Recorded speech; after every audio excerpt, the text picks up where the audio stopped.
All right. Hey, guys. Hey, everyone. How y'all doing on this fine Saturday? We're here playing Texas College Invitational for Rocket League. We have a good first game for y'all on the B stream. We have University of North Texas playing University of Texas at Arlington.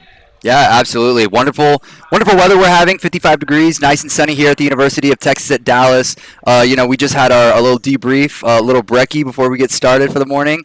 Starting to get our players a little warmed up, but I think we're in for a really great time. A lot of Rocket League to be played, so I don't know. What are you looking for particularly this time? Yeah, this is the first LAN for most of these guys, on this semester, right? So there are some roster changes that we'll see between the two semesters. Right. And in a LAN environment, I do expect some teams to be probably playing a little bit, shaky, a little bit nervous. Especially this being the first game of LAN. So I expect, the level of play to not be kind of where they expect it to be. But I want to see the team that's going to adapt to that first, right? Adapt to the mistakes and the nerves fastest.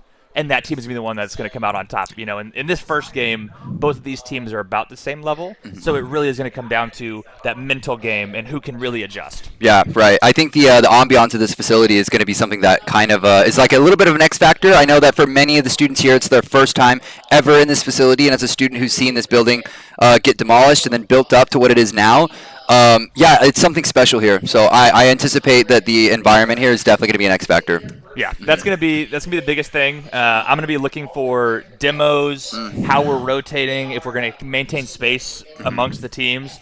One of my main things that I always talk about is the team that demos the most and creates the most pressure is gonna be the one that wins. So I really want to keep an eye on that, as we progress in this game. Right, yeah, UT demolition, that's something we're going to be looking for, the aggression. So I know that I've been watching some of our boys play on scrims, looking nice and healthy. So I'm going to try my best to be a little bit on the neutral side, but as a Comet, it's a little hard when I see my boys. I understand. I'm an Aggie myself. Yeah. I went to A&M. I graduated, a couple years ago. So, love those boys. Hope they're going to do well. But, when we have some of these teams that, aren't either of our alma maters, right? Yeah. We can kind of stay neutral. But, yeah, I'm excited. I think we're about to get going here into the first round of Swiss with UT Arlington playing UNT. We had a little bit of lobby issues, but I think we're ready now. So we'll see once we get in game here. Yeah, this is going to be my first time watching UT Arlington and UNT play, so it'll be an interesting one. Yeah, and I, like I said, I'm really excited as we get off with the first kickoff. I want to see these teams and how they play with the nerves. I'm expecting some misses, some missed touches, and some whiffs. Rocket League is a very tense game, a lot of things going on. So we'll see as we kind of get in, first 15 seconds underway. And like I said, a misread, right? And then we see UT Arlington, random shy coming in. We're a little bit awkward on the backboard. Missed touch there. We're there to follow up. So yeah. already the nerves playing a big factor. Yeah, first couple seconds, you love to see it if you are. Wow. I mean, first couple seconds, you get a score. You're right about the mistouch. So already off to an aggressive start. Yeah, good kickoff strat from UTA. Let's see if UNT can kind of calm it down, right? We're going to see if they can, I want to look for some control touches as we see already some bumps going through. It's like a traded demo or two demos at the same time. UT Arlington really possessing midfield well, right? Caribou missed touch there, kind of a fake as the ball comes back to the UT Arlington side. Shouldn't be that threatening when you dog with the 50 out. With a demo through, another demo, maybe an open net here. Doing it all himself, and it is. I mean, already a very physical game. Like I said, those demos really do matter. And, it seems like UNT might be playing, with a little bit of nerves. Yeah, absolutely. 2 scores in already, 30 seconds. Really early start for UT Arlington, looking really, really strong, really great. I don't know, UNT is going to have to make something happen, but the demolitions are going to be off the rip for 2 of the opposing players with an even trade. Yeah, demos are an art, right? There you have the actual going for it, but then at the highest levels of Rocket League, you have to learn how to avoid the demos, right? And it seems like UT Arlington is doing a very good job of chasing down these demos. I want to see UNT be a little bit more aware and dodging those demos, right? As it seems like we have a shot on net, hits the crossbar and goes out. UT Arlington able to collect the ball. I like the control I'm seeing, looking for a bump. Good clear from Santi. Winnedog is there looking for Caribou in the midfield. Touches it to the corner, looking for a corner read. Nipa's there. And a good 50. I mean, UT Arlington really playing this midfield very well. Yeah, absolutely. Making it really scrappy, making it really difficult for them to really make something happen. Just trying their best to keep their 50% of the field, in control. But right now, Caribou looking to make something happen, but the defense is going to be there. Random Shy starting to come in as Caribou is starting to play in the backfield, looking to make something happen, looking for an opening. I mean, I like what I'm seeing already from UT Arlington, right? I mean, again, another demo. I mean, it is just very clinical Rocket League, right? If you're going to be looking at these two teams, and those of you at home, if you're wondering, okay, why is this so one-sided, right? I talked about it in pregame. The team that demos the most, right? When you're not on your home setup, right? You're not where you normally are. This is going to be the key, right? It's going to be can you create that space and can you demo enough to make that available, and UT Arlington is doing just that. Absolutely, yeah. UNT Santi with a score of only 16, having a little bit of a slow start, looking to make something happen, but like you said, the demolitions are already in. There's the second one. Nippa going to be taken out, leaving it a little bit off the back foot for UNT as UT Arlington try to make something happen. The defense is going to be there. Yeah, Random Shy, great touch there to himself, able to follow it up. Has great boost still. Looks like Sai with a little bit of a misread there. Random Shy going to look for a 50. Winnie Dog there with another demo. I mean, they're doing a great job of leaving the play, right? And, in Rocket League, as UNT might get a shot here, unfortunate Caribou's there for the read, but, we have, rotations, and we have first man, second man, third man, right? With three players on the pitch. And one of the great things that I like in high-level Rocket League with first men is that you can play in front of the ball. You can just leave the ball, right? You don't need to play it, and then you play someone's car. And UT Arlington is doing that, right? They're leaving the ball and playing for these demos. So something to pay attention to is when they have chances, watch especially Caribou have been very impressed with this, is he will leave the ball and go demo an opponent. So, pay attention to that as we keep going. Maybe UNT's able to stabilize, the tail end of this game and kind of use this as a timeout almost going into the next game. Absolutely, yeah. Much like poker, it's not about the cards, it's about dealing the player. And right now, UT Arlington looking to have a lot more of a dominant control. There's another shot on target, but incredible save from Sai. Wow. Save. Yeah, absolutely. Random Shy looking like the MVP of this match with 2 goals, 304 score, and 4 shots on target. Looking really great with the defense, trying to keep that ball on the other side of the field. Looking to make something happen, but a little bit of a mistouch. There goes another demolition on the side of UNT. And there's just there's been a couple of team bumps and plays from UNT where again, I'm going to harp on it a lot, especially during this first round of Swiss, and probably even the first 2 rounds. But when you're on a new setup and you're trying to communicate, you're trying to discuss how you're going to play, it's all different than what you're used to, right? Whether you play at home, or if you're playing at whatever university they're from, it's going to be different. So there is going to be some of that team bump or being in the same place as a teammate because there is just that lack of familiarity, right? So. Right, and this is not an easy game. I'm a Call of Duty player by nature, so Rocket League, car soccer is just one of those things that's not my forte. There's a lot to consider, making sure that you have enough boost for a proper attack. But right now we're looking 30 seconds in. UT Arlington leading 0-3. Random Shy just looking to keep the ball away, not really making to make too much of an aggressive push.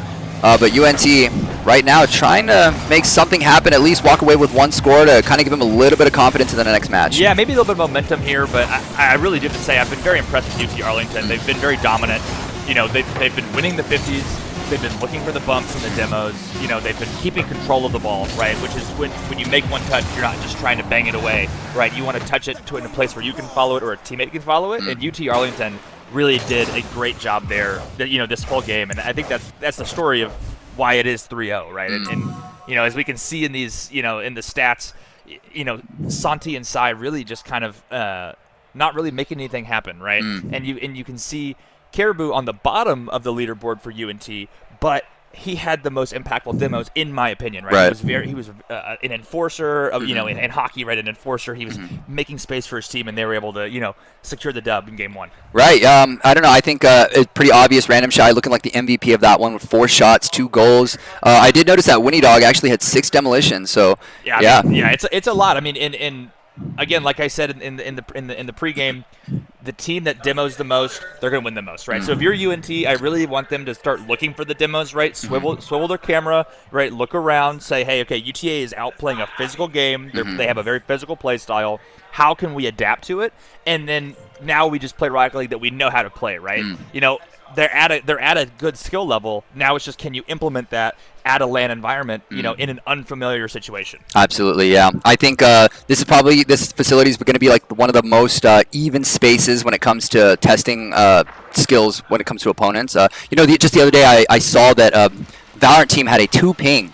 You know, Wow. Dallas has some of the best internet in the nation, and UT Dallas has spent so much money making sure that connections are stable. But we're going to go ahead and get in this next matchup. Already off to a really quick, aggressive start. We're going to make something happen. I'm excited. Yeah, you know, and I mean, already UT Arlington with possession off kickoff and then a chance there for Caribou. A good save as Nippa has no boost. He gets the mid boost there. Air dribble, look for a demo. And again, like I said, right? I mean, I'm going to sound like a broken record. A demo through. I believe this was Santi looking for a bump, you know, on random shy. He got it, and Nippa has a free net, right? And so, wow, you know, the team that demos and bumps the most is gonna be the winning team here. Wow, yeah. I mean, UNT already making a really quick answer to the last match, looking to make something happen to this map too. Really great start by Nippa. You know, great control of that ball. Wow. Yeah, you know, and this is kind of what I wanted to see, right? When we talk about, you know, you go down 3-0 in game 1, and you know, it's a very rough game, right? And you know, you need to build that momentum back. So I am very glad that UNT was the first to score here, right? Because Rocket League is a game of momentum, but in terms of, you know, esports, it's one of the fastest, right? You only have 5 minutes, you know, and there's not much time, you know, in between the games. There's only a minute left, right? Only a minute in between games, and so momentum is huge. So being the first team to score and kind of, you know, recapture that momentum, big deal. Yeah, absolutely. You know, UNT are looking in much better shape. That's got to do pretty wonders for your confidence whenever you get a nice, quick, and easy score in the first couple seconds of the match. But right now, UT Arlington. Yeah, random Sai, very close. Good save from Sai. 50 goes straight back to net. Sai is able to take possession, flips it out when he dug with a good touch to random Shy. Not much boost. Nippa should have this ball. He's going to look for Sai on the right. Good touch from Sai. Should have a flip here. Looking for the bump. I like that from Sai. We didn't see that in game 1, but we're seeing that here in game 2, and that is a good sign if you're a UNT fan. Yeah, absolutely. Nippa right now looking to take away that MVP title for map 2 with 3 saves, 2 shots, 1 goal. Pretty nice scoreline now. They're looking a lot more aggressive and shot on target. You see what I'm saying, though? Leaving the ball, going for that demo. You look for the shot as a second man.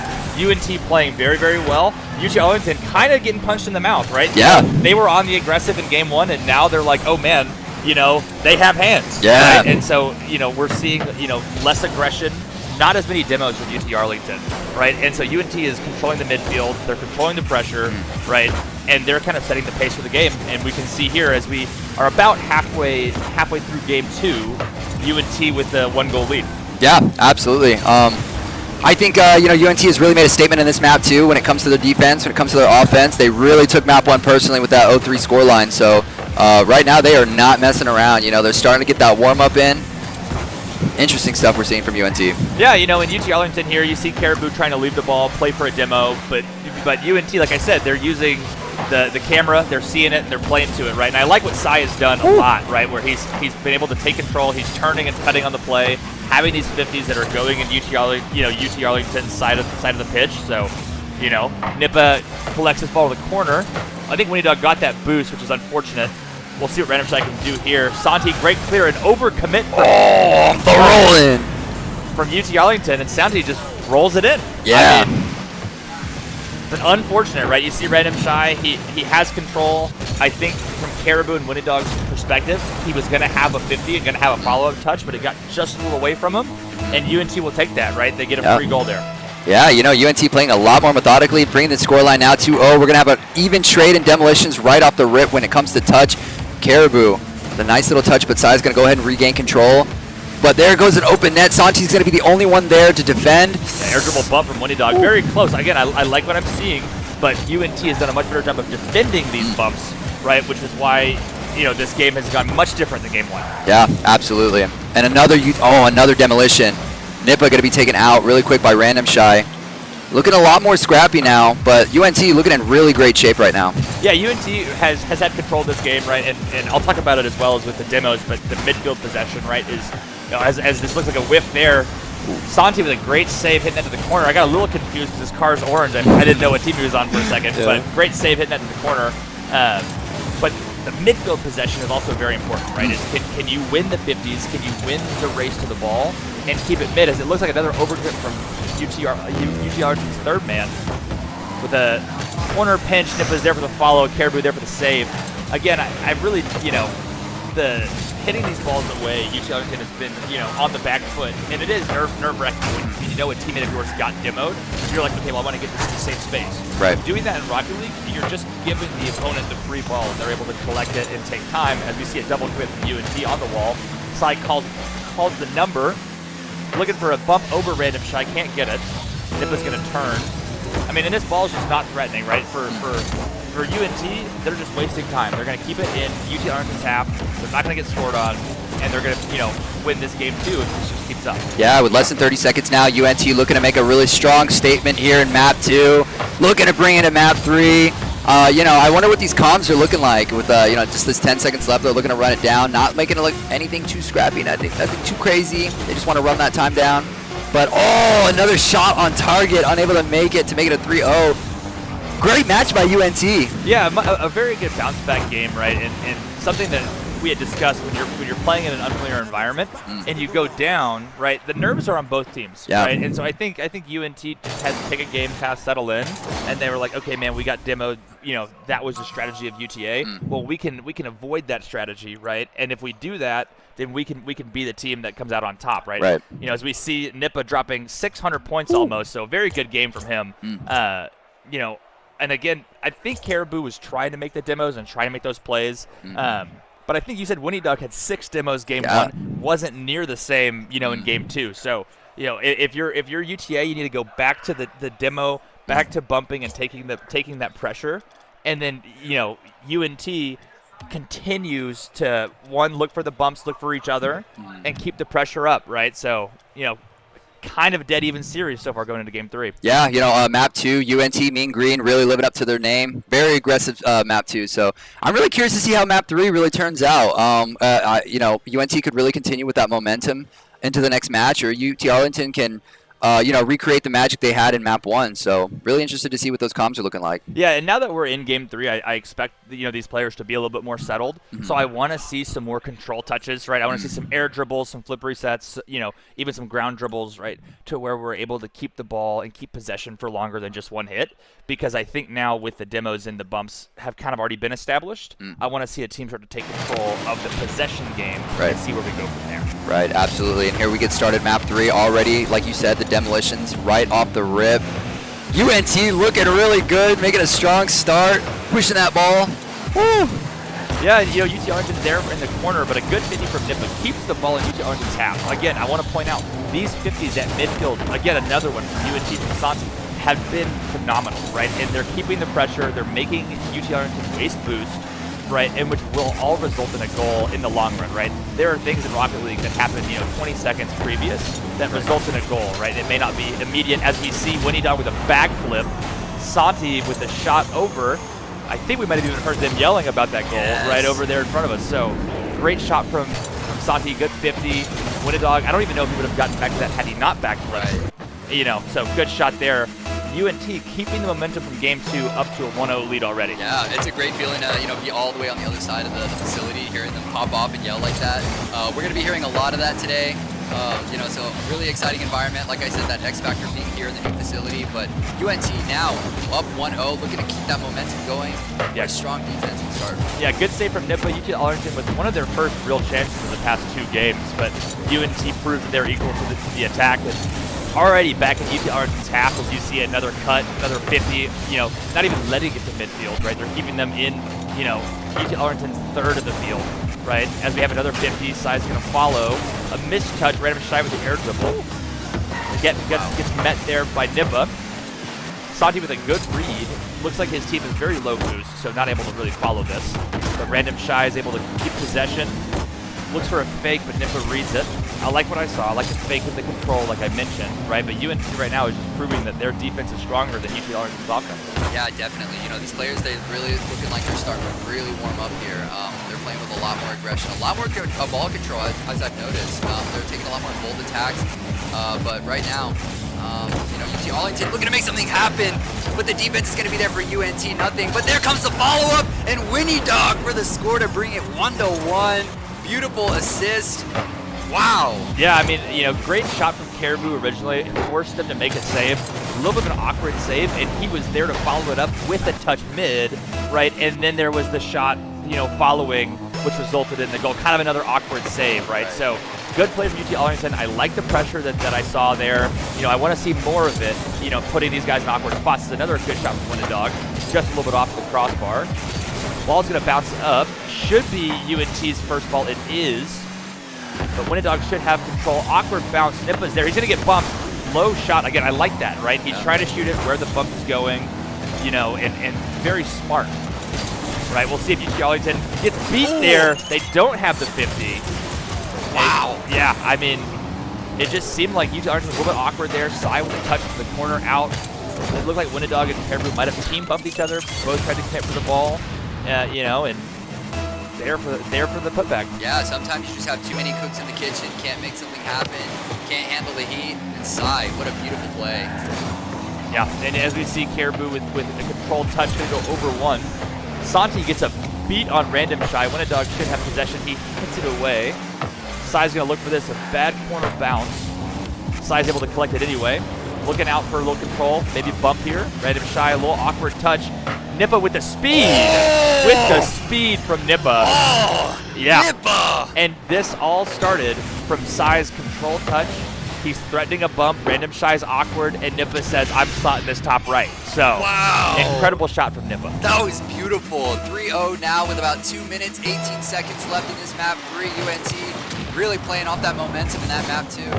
Wow, that was beautiful. Yeah, I mean, and the difference between game one and these last two games, I mean, UNT is like a completely different team, right? They have the pressure, they have the possession, you know, and that is the reason why they're winning, you know, game 2 and game 3. Yeah, absolutely. And Sai's able to take this ball, hits it off the corner. Random Shy with a good read. Winnidog there to follow. Hits it at Nippa, shouldn't be too threatening. Misses that corner boost, feeling gracious to UNT. Nippa's able to claim it. Santi there with the read, very fast from Santi. I like the control touch as well. It was a good flick. Caribou has to save that with Santi breathing down his neck. Nippa there with the 50, gonna bounce up to Sai. That's close. Random Shy there for the clear. Able to take possession. Good demo. Winnidog there to follow. But Sai is able to stay on it. I mean, yeah. Yeah, if you're UT Arlington, you know, you're really looking to make something happen. Trying to make a quick score, trying to bring this back to a more viable win.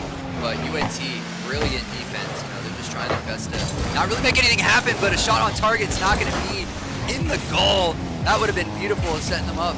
Yeah, you know, and one thing that I do want to point out with UT Arlington, you know, as we kind of get with a minute left in you know this third game, their third man has committed on a lot of plays, right? And when UNT gets these 50s in midfielder, they get these dunks. The third man is really close. As another demo, Sai there to follow it up. Yeah, you know, it seems like UT Arlington is having a little bit of a rotational meltdown, right? Their third man is in an island, he's getting bumped, you know, and then Sai is there for an open net. About as easy as you like. Right. Yeah. Love those animations. The 47 cruise missiles blowing up the one janitor. Unbelievable stuff.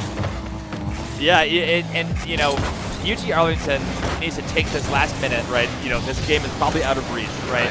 They need to take this last minute to reset and refocus because, you know, as UNT, another shot, I believe that was Winnidog going for a squishy save, unable to make it. Wow. Yeah, Nippa just shots too fast. Winnidog couldn't get to the back of the net. Oh, he just tried to aerial there. Kind of lost where he was. Yeah. Nippa there for the follow, so. Well, yeah, you know, with 34 seconds left, UNT 5-1, looking to run away with map 3. You know, that map 1 was a really tough one for them. They really found a way to get bigger, bounce back, and stay calm, and there's another shot on target, not going to be able to win. Yeah, you know, I've been extremely impressed, right, with UNT, and you know, for those of us that are watching, you know, Rocket League esports and watching the professional gamers, right, you have, you know, teams like Carmine Corps, who is the blue wall. Well, today you have UNT, which is the green wall, right? Yeah. I mean, that, you know, they've been preventing all of these goals. You know, feel like it's, you know, just this defense is just too strong, right? UT Arlington doesn't have the plays or the, you know, the mechanics to really defeat this you know, the defense of UNT. Right, yeah, UNT really living up to that mean green name as they're going to run away with map 3, making the series 2-1. Beautiful stuff. Santi looking like one of the strongest players on this map that we've seen. Yeah, and you know, really, Nippa, Sai, Santi, it's been a three-headed hydra, right? You know, they've all had their time, they've all had their goals, you know, and what I really have liked from UNT is when they shoot on net, they're not done, right? Because they know that there are times where you can shoot and that there might be a save, but if I stay on the ball and I follow it through and I can bump the goalie, even if he gets a save, it's not a good one. Right, and if it's not a good save, then we can follow it up and have those shots. So UNT has had the most pressure. They've put UT Arlington in awkward spots, and that is the story of these last 2 games. Yeah, so far, loving the ping, loving the Rocket League. Beautiful day to continue to go on. Wow, that was a really good match. Yeah, it really was, and you know, I mean, like you mentioned it, everybody's on 8 ping right now. You know, Dallas has these central servers that are right next to them, and you know, it really makes this LAN environment, you know, you feel real, right? Because you have all these players that, you know, you can't blame lag, you can't blame ping because you're all on the same, you know, same setup, same system, and so you get to see who the better players are, right? Yeah. And that is something that I'm very excited to see, especially with the Swiss stage. You know, if those of y'all that are not familiar with the Swiss stage, you know, it is win 3 before you lose 3, right? So you get 3 chances to showcase your abilities and your talent, and so the best teams really do rise to the top. Yeah, absolutely. And here we start getting into this map before. I don't know. It's really hard to see what we're looking for. You know, UNC's really playing on that momentum from the last couple matches that they played. UT Arlington, you know, had a very strong first map, but right now looking like their back is against the wall, trying to make an answer in this map. Yeah, you know, and if for UT Arlington, what I want to see, right, as we get into Game 4, is I want to see them bumping and demoing, yes, because they did a great job of that Game 1. But I also want to see them look for infield passing plays, right, try to find each other, because currently individual mechanics in a LAN environment are not going to be as strong as they are, you know, in your own setup. And I don't think that it's strong enough to beat the defense of UNT. And then also I want to see that third man stop creeping up so far, right? They're getting a little too close, and they're paying for it with at least 2 goals a game. And it's really hard in high-level threes to come back from 1 goal, let alone 2 goals. Right, yeah, absolutely. Right now it's just looking pretty half and half even. One team or another is making more of an aggressive push, but a little bit of a shot off target by UNT. UT Arlington looking to make that ball movement on the other side of the map, but yeah, just back and forth. Looks like they're playing a little bit with hesitancy on both sides. Yeah, they're both trying to vie for that midfield possession like I talk about, right? And, you know, making the control touches. You can see that when the game is on the line, right, when the series is on the line, you know, rather, you're going to see teams that are going to start backing up their rotation. They're going to back up where they play. So UT Arlington is going to be playing deeper, right? And so it's going to be, you're going to see less offense and a lot more defense, which is why we're seeing this back and forth kind of fight, because neither team is really wanting to commit, right? And UNT knows that all the pressure is on UT Arlington, so they can wait for a mistake to happen, because if you're UNT, you bought yourself a game cushion, right? So we'll see as we kind of get in. 3 minutes left, nothing really happening so far. Yeah, absolutely. You know, Mean Greeners just 1 more game away, looking to make this game a closeout, a blowout. Yeah, and an overcommit there, and now it's a 3v1. Random Shy alone with 12 boosts. This should be a goal. Random Shy with a great save on 0 boost, but now all the pressure's on UNT. They smell blood in the water. Yeah, absolutely. That was a beautiful shot and a beautiful defense. These players are starting to really feel the pressure. You can see the aggression in their movements, their ball handling, their defense. They're starting to make more and more boulder plays. UNT down their backs. They're sort of against the wall. They need to make this snap for a win. Yeah, good 50 there. You know, a pinch out on the defense really saved UT Arlington, right? They were able to buy themselves some time and relieve the pressure. But let's see if UNT is able to keep it up. Sai with a good touch on the wall. It looks like a 1v1 again with a flip reset. Oh, doesn't get it. A little bit too hard of a touch. Dog takes control. He uses all of his boost there. Santi with a good touch. Nippa's there first. Can't get the read. Sai's going to take control midfield. I like what I've seen from UNT. All the pressures on right now is favoring them. So, you know, good 50 from Santi again with just 1 back. It looks like he doesn't have much boost. Yeah, 20 Dog flips it away. Sai has a little bit of time. He should collect this. Going to go to the air. Random Shy meets him for a 50. Sai, way to position for that 50. Yeah, absolutely. You know, we haven't seen anything too crazy. Demolition coming in from happening here. They're really playing a lot of hesitancy, but you know that it's starting to get a little bit shaky here, trying to make at least one goal happen. Well, close. A demo from Caribou might have put him out of position there, chasing Nippa, but Sai looking for that redirect, couldn't find the speed. Caribou's gonna take this ball off the wall. Nippa's there to meet him. He's gonna follow it out. Should flip this out for Sai. Calls his own number, says that I can play this. Gets it past Random Shy. 50 to win a dog. Kind of 50's out, but Santi's there. Hits it around Caribou. Close size there in the back. Maybe an open net. All right, good read there. See if Sai's able to take control. Not much boost to work with. Gonna look for a 50. That 50 goes straight in the net. Wow. I mean, yeah, a very poor 50 there. You know, the way that he was angled, you can see he's angled back towards his own net. It's not really how you want to be angled for those 50s, because all that means is it's going to go, right, physics follows. So, you know, an unfortunate 50 from Sai, but, you know, UNT has had all the pressure. So I expect, you know, now with the last minute kind of gameplay, they're going to kick up the pace. Yeah, absolutely. 40 seconds left now. 0-1 UT Arlington trying to hold on to this 0-1 lead to win game 4, bringing it to a game 5. You know, if you're Sai, you just gotta kind of know to shake that one off. Yeah, you know, you gotta shake it off, especially, you know, in a series that's just a best of 5. You know, you're gonna be going, you know, hopefully you win this game, right? But regardless, you have another life. You're gonna have to play game 5 and, you know, bring it back. So we'll see if UNT with 15 seconds, they did take control here. Sai with a flip reset, able to get a 50. Santi gets dusted by Winnidog, but Nippa with the free ball hits it up to Santi. Santi flips it out. Oh, close.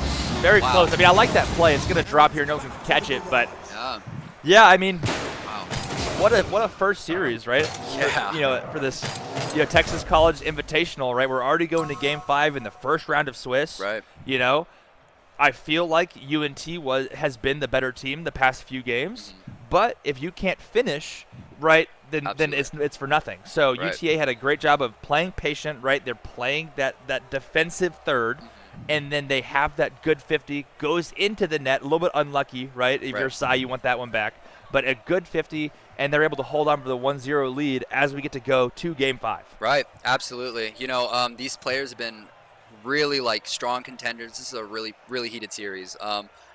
Really interested to see what's gonna happen in our last match here. I think that we've started to see a little bit less demolitions, a little bit less aggressive plays, but overall, I think that this game could run away with either team. Yeah, you know, and I think you are right. UT Arlington has taken a step back from their demo-heavy play style after they lost, you know, games 2 and 3, and if you are UNT, right, and you recognize that UT Arlington is playing that third, that very deep rotation, you need to be the one to pick up the demos, right? Because if you start demoing them and they're that far back, you buy so much space for your team. So I do want to see UNT start to pick up some more demos, look for some more edgeable bumps, and I think that they should have the edge going into this game 5. Yeah, absolutely. And as we get started, game 5, Random Shy is going to be there for the first demo off Nippa.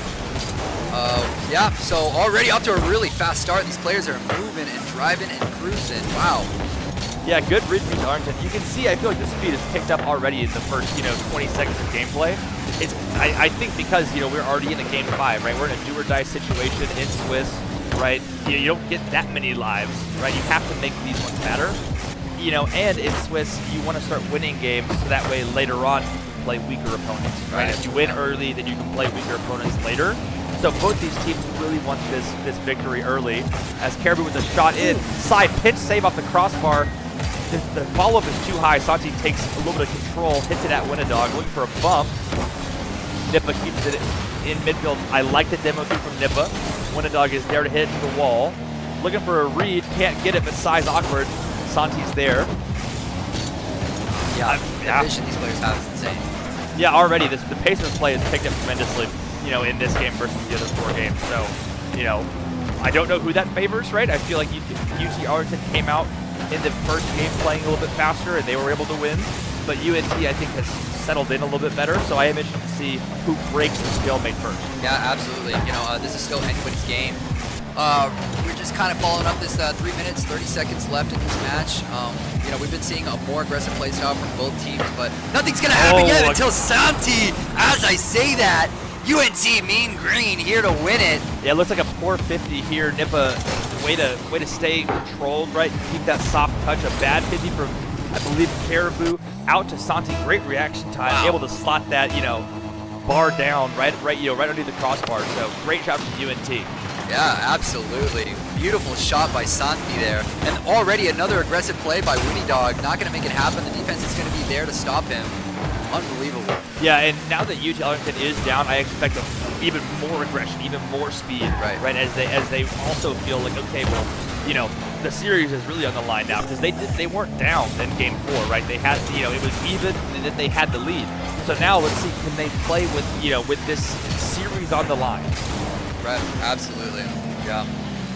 Some beautiful stuff with the team here. Yeah, Winnie Dog takes control, gets a demo out over Santi. Net might be open. Santi, incredible bump. Last man back is able to save it with a bump. Sai should take control, hits this to the wall to himself. He should be able to follow. Winnie Dog there for the 50. This goes out to Caribou, looking for a double tap, gets the double tap. Santi is there to prevent the shot. Nippa touch to himself, looking for a 50. Winnie Dog gets a great touch, able to stay with it. Sai's gonna beat him in the corner, wins the 50, but can't recover. Random Shy is there. Santi with an awkward touch. Looks like UNT is low boost. As I say that, the boost spawns for Nippa. Might be the saving grace as Caribou with an incredible bump. The shot is off target. UT Arlington with all the pressure. Wow. As we get in, we have 2 minutes left. Can UT Arlington equalize Game 5? Yeah, there was so many opportunities there for UT Arlington to make those plays, but UNT's defense has really been here. They've been showing up in this final map. Yeah, and almost a shot there from Caribou. Winnie Dog is waiting. He's third man. I don't know. Caribou is able to recover and come back and clear that ball. Hits it over at Sai. Sai should take a little versus Caribou says no, thank you. Drop down shot, almost able to find it underneath the crossbar. That was a third man commit from UTA. Can UNT capitalize? Random Shy, good demo on the back, able to, I think, alleviate a lot of this pressure. Yeah, Santi was just a little bit late there for that play to make that score in. But right now, we're looking at 1 minute and 20 seconds. UT Arlington getting a little bit panicky, but there's still plenty of time to play. Trying to make something happen. That 100%, if you're UT Arlington, you really have to realize that, yes, we're at 1 minute left, but there is enough time to play. So we'll see if they're able to take control, slow it down, not hit this, flip into it and send it super far, and we'll see how they go from there. Right, yeah, we've seen scores take place within the first 10, 15 seconds. So right now we're hitting the 1 minute mark. UNT still leading 1-0. Wow. Yeah, Random Shy is going to take this ball, hitting it dangerous. Caribou is there, but Nippa says, no, thank you, not today. Winnie Dog awkward. I like that dibble from Nippa. A good 50 for UTA. Caribou is able to keep with the ball. Goes out to Random Shy. Random Shy is going to look for an air dribble here. Awkward touch. Santi is there for the dunk. Winnie Dog hits this to the wall, tries to follow. Nippa can clear the corner. I mean, this UNT defense has been stellar. Yeah, absolutely. 30 seconds now. UT Arlington really trying to put the pressure on Winnie Dog for the shot, and he equalizes it 1-1 with less than 20 seconds left on the clock. Random Shy, good extra touch, able to get that 50 with Nippa. It spills out mid. Santi doesn't have enough boost to pre-jump the high. Winnie Dog is there, an incredible shot. And we are with, just a few seconds left in regulation for this Game 5. What a series to start. Yes, we have a series. We have a game. Winnie Dog, wow, MVP of map 5 coming in clutch to get that last touch right into the goal. We're looking at our 5-10 seconds, but heading into overtime now. Yeah, it looks like UNT has the last chance. And a misread on the double means this one will probably drop, and we are going to OT in Game 5. Wow, I would have went insane. I would have went absolutely ballistic if that went in. Yeah, UNT, good possession on the kickoff. Nippa's there looking for the corner. Caribou is there. Caribou is going to have a little bit of time. Hits it down. Sai with a good clear. Winnie Dog should have that. Takes possession. Sai takes the boost. A great boost steal. Going to try to stay on this. With the 50 off the corner. Santi got it with the shot. Incredible shot. A good corner read from Santi. And we have UNT winning Game 5. Wow! Beautiful shot by Santi with a score of 619. 2 goals with 3 shots and 3 saves. What a beautiful game that was. Yeah, an incredible game. I mean, I really feel like UNT were on the back foot after that first game. Way to come back, really settle in. And then what an end to the series. Game 5 thriller, OT. Santi says, I got game. I'll score both goals. I'll do it myself. Yeah. And really gave UNT, the edge, right? They Yeah. can thank Santi for that. And, UT Arlington, unfortunate series. They can hold their heads high. They played it well. They took it the distance. And I expect we'll see more of them later today. Yeah, absolutely. Good games to both teams, UNT, UT Arlington. That was a wonderful series. They really, really played it out to the very end. So, wow, GG's. Yeah, great series, and we still have so much more to come on on this day full of Rocket League and tomorrow full of Rocket League. Yeah. So, I believe we might be able to get an interview in. We'll see if that is happens. But if not, please stick around. We're going to have a lot of games coming up here starting pretty soon. Yeah, absolutely. Wow, the energy is you're starting to really feel it buzz in as our matches are coming to a close. We got Valorant, we got Oklahoma and UT playing right now, but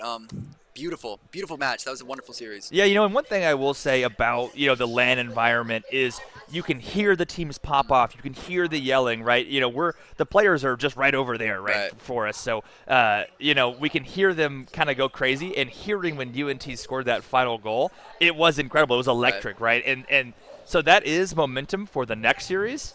And it's something that you can feed off of, if you're an emotional player. Right. Yeah, absolutely. I'm definitely more of an emotional caster, so it's really hard to stay a little calm. But, we are going to have Santi coming in for an interview just in a short while. So we'll be pending him. I know that they're deliberating with their team.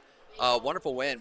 Santi really coming in clutch. Yeah, I'm really excited to get to talk to Santi here because, we saw him in that Game 5. So I do want to, see kind of how he was feeling in that Game 5. So once he's here, we can talk about it. But as far as round 1 of Swiss goes, we can give y'all some of the results, across the tournament.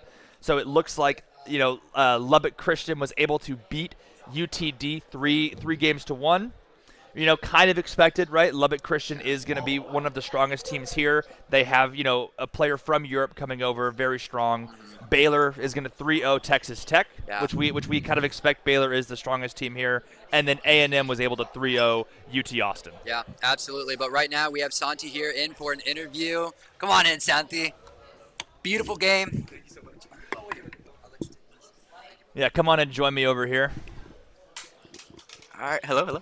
All right. I mean, what a game. How are you feeling after, Game 5 thriller? You had the winning shot. What was that emotion like going through? Man, very, very, very high emotions. I'll say that because it was a last-minute goal. It was really tough, but as a team, we for sure did our best. I believe it was one of our best performances we've ever had. Yeah, I mean, that was great. Now, one of the questions I do have is Game 1, y'all lost, 3-0. It looked like y'all were getting demoed quite a bit. I think Winnidog had 6 demos on y'all. Yeah. What was there a discussion, right, of like, hey, we need to settle in? Yeah. Was there a little bit of awkwardness being, at a LAN and then, able to come through? What was that like? So obviously, first game, first LAN, nerves are there, right? So a little bit of the strategies, like game plans, everything goes a little to the side. Because I was thinking, I was like, I got people watching me, there's a LAN, everything. But after that first game, we had our coach help us cool down, understand that we're here for a reason. Mm-hmm. And we did switch up our game plan, right? Those demos really did kind of, decided the game. Yeah. But after that, we had a game plan. We decided, let's rotate wide. Let's keep it where we don't get them as much as they want. Yeah, And that it worked. It looked like it from here, from what I saw. Right, Game 1 was UTA all the way. Yeah. But then Game 2 and 3 was 100% y'all. Right. Yeah. Game 4 was also 100% y'all. Unfortunate 50. Yeah. I saw it coming when unfortunate. Sai angled a little bit backwards. So what was that like? Right. I don't really know the team that well. Was there a discussion, right, when you 50 into your own net, and that's why you lose? Sometimes you can take that internally. Yeah. Was there a discussion? Were y'all picking them up, helping them kind of get ready for Game 5? Oh yeah, for sure. Yeah, especially with a mistake like that. I mean, there's nothing much you could do except talk it out, understand what went wrong with not just that play, but as a game a whole. Because it's not just that one play that ruined everything. Because we had a lot of open shots, we had a lot of good plays. We just didn't take advantage of it, right? Yeah. But in those moments, it was really us figuring out, okay, we did this wrong. Let's try and fix it again for this last match. And I feel like we for sure turned it around. Really. Yeah, y'all had a great last match. I mean, what a great first round of Swiss. Yeah. I mean, good luck. Calm down, take a little break, and get ready for round 2. So, thank you for meeting with us. Thank you so much.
Hello, hello. Good afternoon, everybody. Thanks for taking that small break with us as the Valorant game finished on the mainstream.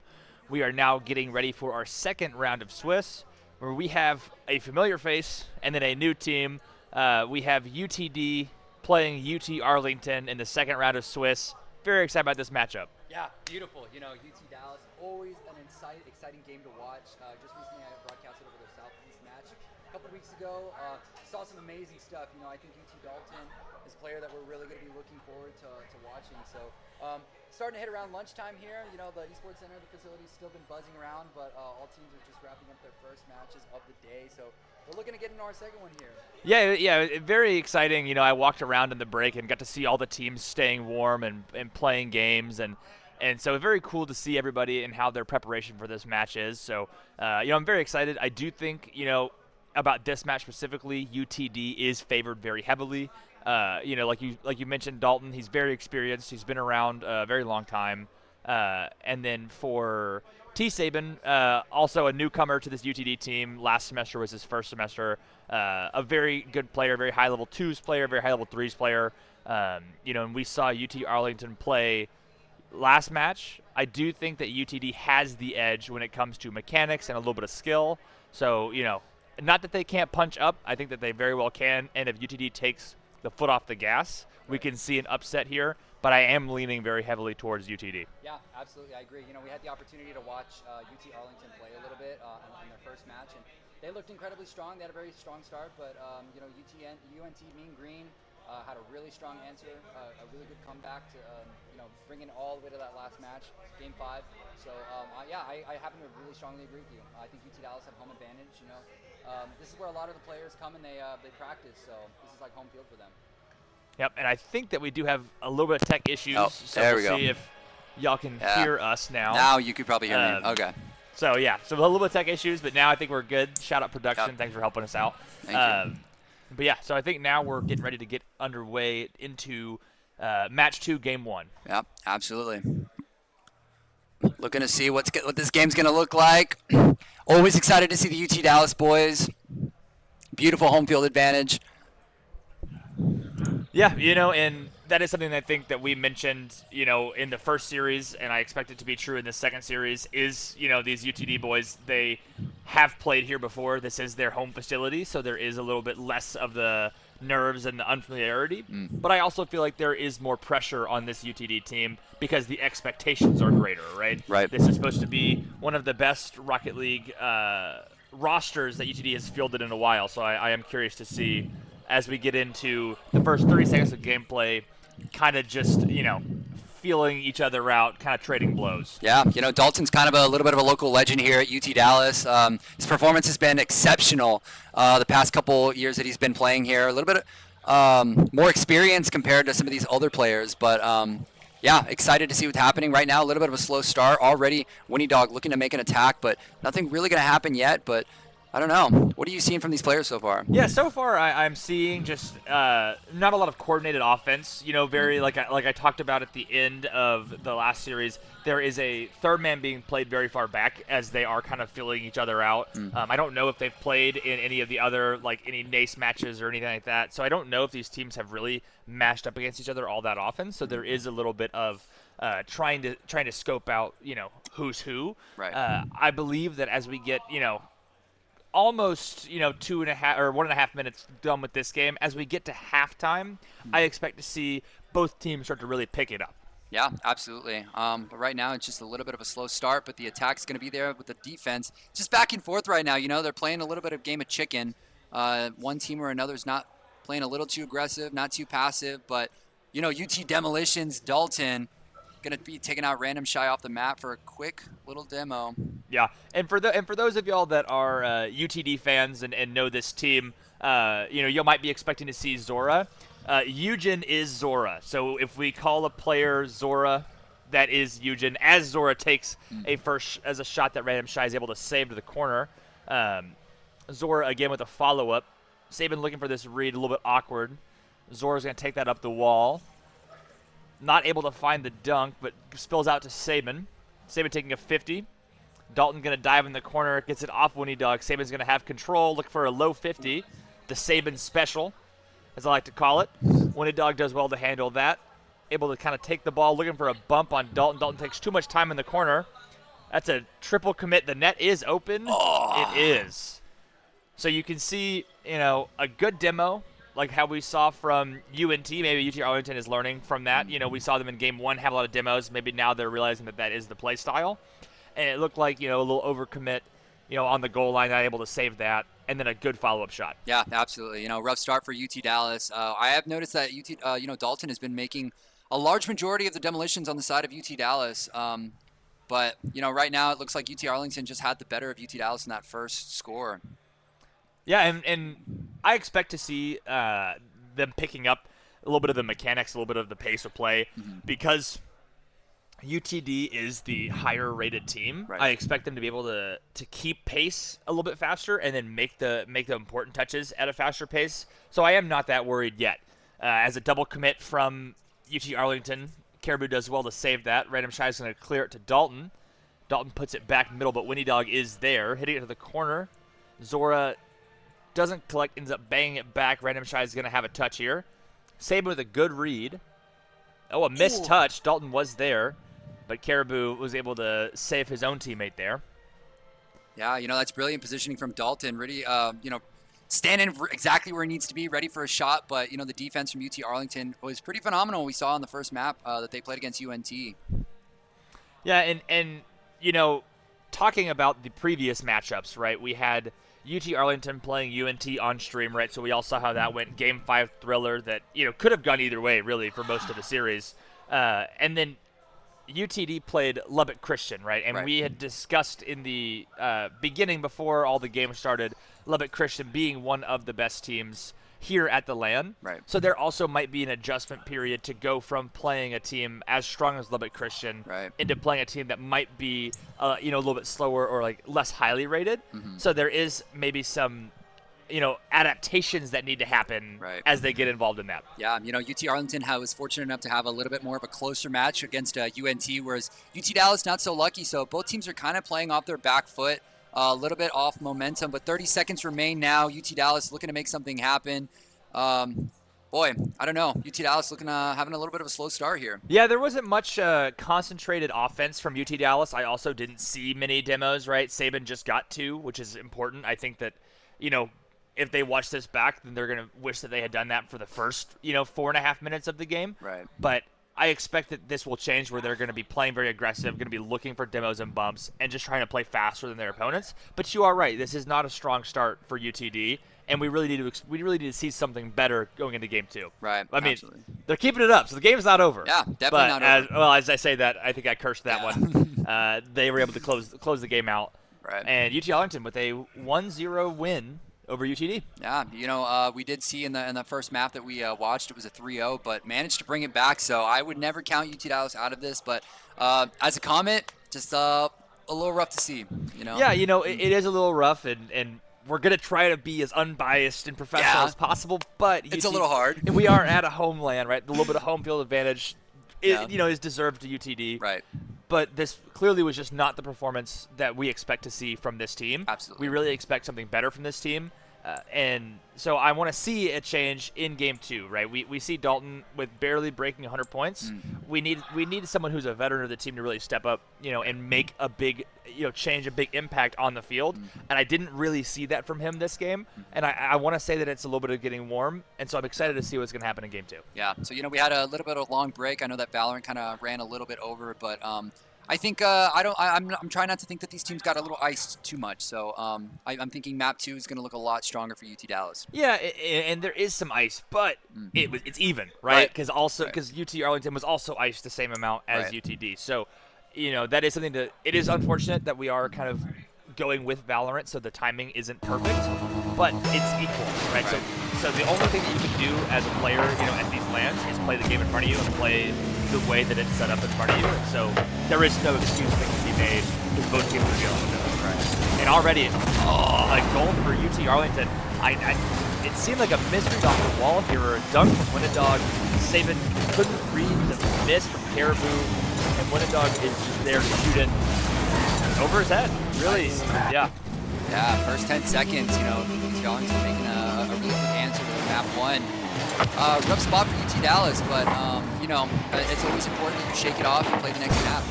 Yeah, and you know, already I see a little bit of speed coming from Zora, and I am not that worried. Maybe this is what they need to kind of turn it around. As I say that, Saban with a double dunk, able to get the ball in the net by any means necessary. A good pass from Eugen. Caribou couldn't read it, and Saban able to dunk Winnedog straight into the back of the net. 1-1. Beautiful. Yeah, Saban bringing it back now, 1-1. We got still 4.5 minutes left on this clock. That's some good momentum. You know, that's got to feel good for the team, trying to push the wave in their favor. Yeah, and you know, I like what I saw. They were moving faster, which is what I discussed about the Dalton shot high off the crossbar. But that was a good look. They're seeing better looks than they did in game one. So this is a good sign for UTD. Absolutely. Yeah, just need a little bit of a momentum change. All it takes is one score, and it could change the entire pace of the game for the rest of the series. So that's really what UT Dallas is really going to hold on to. Yeah, and I expect as they settle in here, they're going to start making some of these reads a little bit better, and they're going to win this midfield challenge. I also expect the boost management to be better, and so I haven't seen that yet. So I'm expecting to see that here in the next 3.5 minutes or so. Right, absolutely. Yeah, it looks like the pace is starting to slow down a little bit. UT Dallas trying to keep that ball on their opponent's side, adding a little bit of pressure, but Caribou now with the handles, going to get it taken away, but Random Shot's going to be there for the follow-up. He's going to miss that shot. They're really fighting for this. Yeah, good pressure from UT Arlington, really. You know, they're coming out swinging. Another good shot. Saban is there, but you can see boost total very low. Dalton's able to take that ball, hit it to the corner. Winnedog is going to collect, take a little bit of time, looking for a 50, gets it, but Zora was there to beat him. Saban's going to look for a touch to the backboard. Caribou, random try double commit. Dalton cannot find the angle to put that on net. Saban looking for an infield pass to Zora. Can't put it on net, but does force a double commit. Random shy, a little awkward, backflips off. Zora passing off the corner. Dalton seemed a little bit slow. There might have been a lack of communication there, but it didn't seem like Dalton was ready for that pass off the corner. Yeah, you know, the communication and the vision that these players have is something that I've never really seen in another game before. You know, I'm not classically trained in Rocket League, so when I see these players doing these crazy flips and this insane vision, it's a marvel. It is one of the things, you know, communicating in Rocket League is very challenging, right? Because there are so many variables. But one of the keys is knowing, as a great shot from Zora, I mean, we can even use this as an example, right? It is the communicating of, hey, I'm hitting this off the corner, or I'm looking for a 50, bang, it goes middle, and you're playing behind it instead of, oh, I didn't know that it was going to be there. Now you're in for the shot, as Zora was. UTD goes up 2-1. Yes, beautiful shot by Eugen to bring this score up now. 1 advantage point, 2 minutes and 30 seconds on this clock. UT Dallas is going to make a strong answering map to here now. Yeah, and you know, like we said, this is a much better performance, although Saban's in an island. Great save from Saban, getting bumped, and then ended up dying for his troubles. Ooh! A low shot underneath the defender. Yeah, I mean, a good save from Saban, but it seemed like no one was ready for that high touch. Dalton couldn't reach it. For a random shy, Caribou was there to shoot it underneath Zora. A very good shot, very well placed, and now we're level. Yeah, this is a series, you know. UT Arlington is not going down without swinging. That was a beautiful play by Caribou. Follow it up to bring the score now 2-2 and almost in, but Saban's going to be there for the defense. We're going to get more demolitions over on this side. Wow, Zora with a double, bar down. It's going to be finished by Saban. I mean, and this started with the pass from Saban, right? As we see the cam kind of struggling. The pass from Saban on defense, Zora has a phenomenal touch, able to hit the double down. It wasn't going to go in, but Saban was there for the follow. So a great 1-2 play from Saban and Zora. Yeah, you know, that vision, just making sure your players know where exactly they are on the map in correlation with their teammates is a really important skill to have. And, you know, being able to follow up for that goal is huge. Yeah. Great shot, great follow-up. You are right. You know, Saban trusted that it was going to be an awkward read, and he trusted that Zora was going to have that read. So, you know, great play from UTD. We're going to see if, you know, with about 1:45 left, if they can stay on the offensive. I don't think that they're content with just one goal, because the way that UT Arlington has been playing is they have been very solid. Right. As they have another threatening chance, Saban is there for the 50. Zora reads to the corner. Dalton doesn't have much boost. He's able to flick that to the side wall. But Caribou is there, putting it towards the back wall. Saban clears. There's a lot of this flipping and getting the ball really far away from you from UTD. I want to see some control touch like how Zora was able to control that there. Caribou goes to the ceiling, looks for a ceiling reset. Random Shy with the fake on the shot. Saban was playing the quick shot. I mean, what a play from Caribou, though, to get this reset here, get the 50, around Dalton. Saban has to play the shot. Random Shy able to fake it and put it bottom left instead. And again, we're back to level. Yeah, man, these answers are coming in quick. We're just about to hit our 1 minute line, 3-3. Demos right off the rip. These players are taking this game very, very seriously here in map 2. Yeah, they are, and that is something that I'm very excited to see, is that there are demos, they are playing physical. But I want to see, like I said, some more control touches from UTD, right? I believe they have the mechanical advantage, but right now they're not showing it, right? And I don't know if that's something to do with nerves. Maybe like you said, they hadn't been playing as much, and maybe they are a little bit colder. But I want to see some more mechanics. I want to see them take control of the ball, make these soft touches that I know they're capable of, and find each other, on the offensive side. Right. And, UNT Green was a really tough opponent for UT Arlington, and they brought that all the way down to the wire. These teams, very, very important that you don't underestimate them. But UT Dallas, 30 seconds left, looking to make something happen. A little bit scrappy here in the midfield. Yeah, Caribou with a good touch, but Saban's there for the dunk. Random Shy is following Harvard for Zora. He misses it, but Winnie Dog did not play the miss. UTD escaped danger there.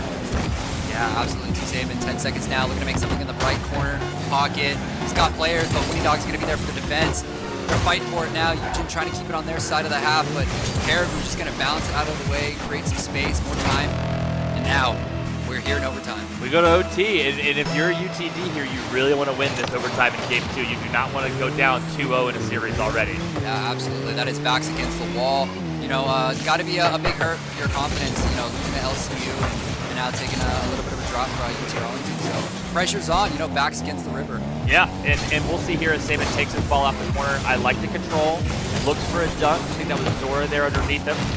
Good demo from Saban. Dalton's there to follow. Good dunk. He's going to spill middle.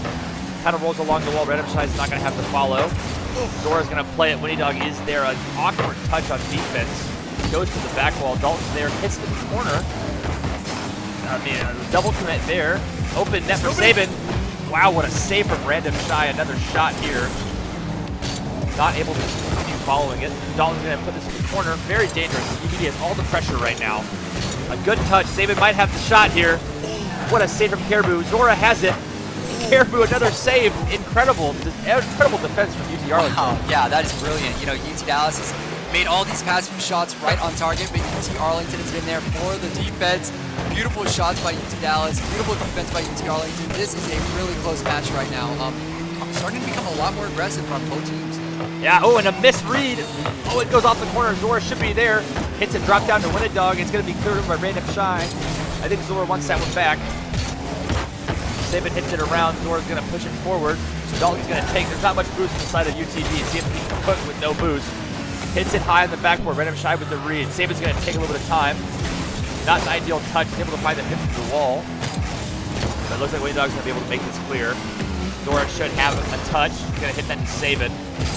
Saban over one. Gets the 50. Dalton's in the area. Caribou's there first. Dalton, good first touch. Able to follow it? No. Zora is there. Again, a lot of pressure from UTD, but so far, UT Arlington has had the answer. Yeah, this has been a really crazy matchup, map 2 compared to map 1. It was a lot slower.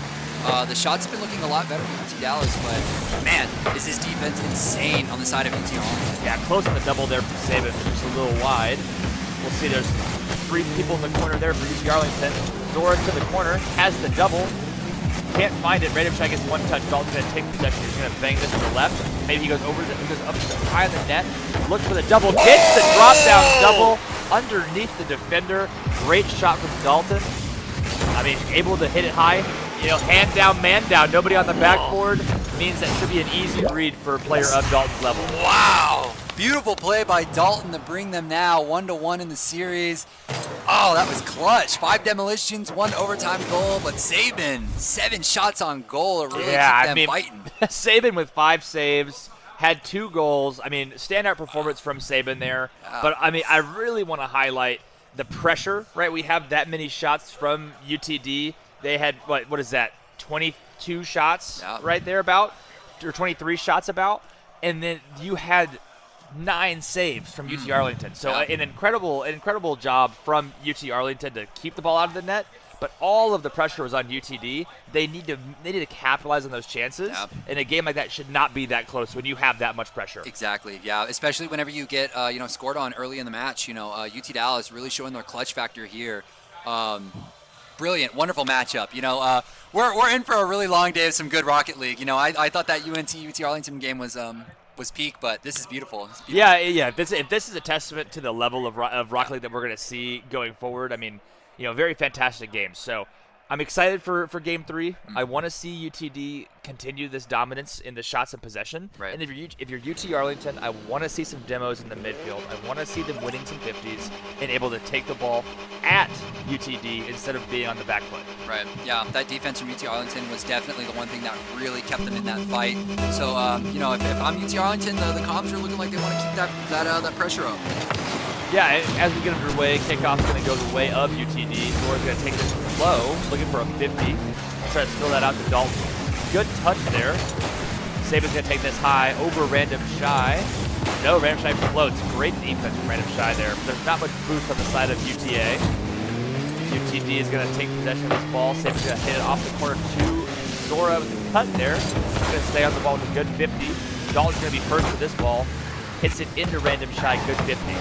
I mean, already we see a lot of pressure from the side of UTD. Yeah, absolutely. A little bit of a slower pace match, but it looks like UT Dallas is just trying to find their footing, trying to look for openings like they did in the second part of that last match too. But right now the ball, Eugen gonna be there for the save, almost there for the score. Unbelievable, that ball was flying.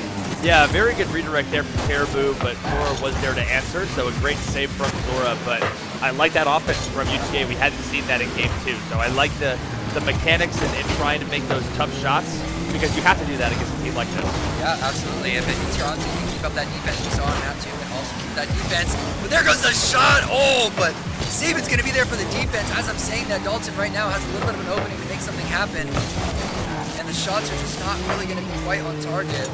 Wow, these teams are playing unbelievably right now. Yeah, great defense here. Saban should have this over. He's going to look for the double. He gets it, and it's going to be finished by Zora. What a double from T. Saban Doc, the legend himself, going over the defender and then able to put that down at almost a 0-degree angle, and Zora is there with the follow. Yeah, breaking wheels, destroying these cars, man. This is insane, right? Between those two defenders to bring the score up now 0-1 with 3 minutes, 35 seconds on the clock here at map 3.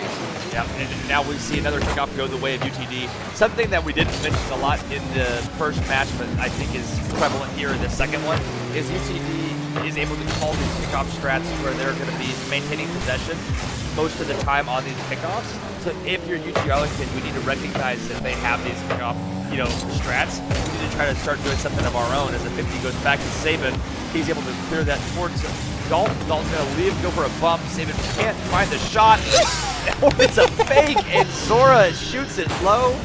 In the second game, Zora got shot underneath, and Zora said, "Here, have a taste of your own medicine. I will shoot underneath 2 players. You're both jumping, and I'll make you look foolish." Wow, that was an insane play. What an amazing shot to get under those 2 defenders. Bringing the score now 0-2. Beautiful. Yeah, and much better Game 3 from UTD than we expected. Especially going into this tournament, they're rated very highly. With a skim from Saban, looking for a mid pass. I don't think that Zora was there. Dalton's now really alone, and that is going to be a goal at this level the majority of the time. Yeah, quick answer back by UT Arlington now. That ball just kind of rolled in. Not sure what happened there on the defense. Looked like a little bit of a miscommunication. Dalton going to do a little bit of a backflip, going to mix that, get Hatsune Miku on.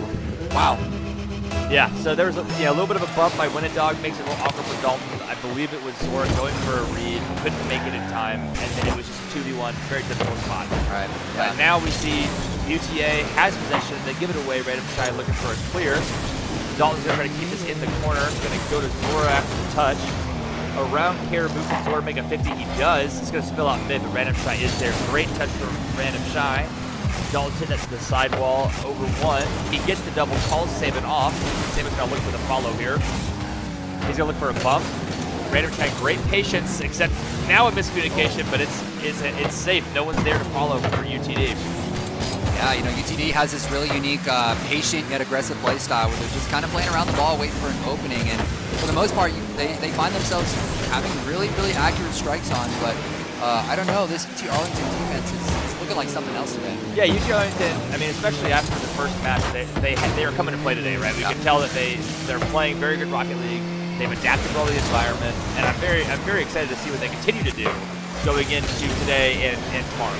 Yeah, especially with UT Arlington being a little bit of neighbors. I know that some players, this isn't their first time in this facility, so yeah, I don't know. I think this X Factor is really starting to make a Oh, Saban with the flip reset, looking for the bump. Zor with the low shot. Caribou says, not this time. Not underneath me now. Caribou's going to take this to the sidewall. Gets the mid boost. Looks for a touch over one. Zor, great defense floating. This can go back to mid. It's a little bit awkward. A good touch behind. Saban is the equal to it. Saban's looking for a 50. Zor's going to hit this up to Saban. Saban looking for a redirect on net. Can't find it on net, finds it over net. Dalton should be there for the shot, looking for a mid pass instead. With a team pinch coming out from the defense. A bad touch from Zora. Thankfully, Saban is there. Yeah, with 1 minute remaining now, score versus 1-2. UT Dallas getting a little scary there. You know, Arlington playing with a lot more ferocity. Dallas just really want to play their defense as strong as they can to make sure they can secure this next map.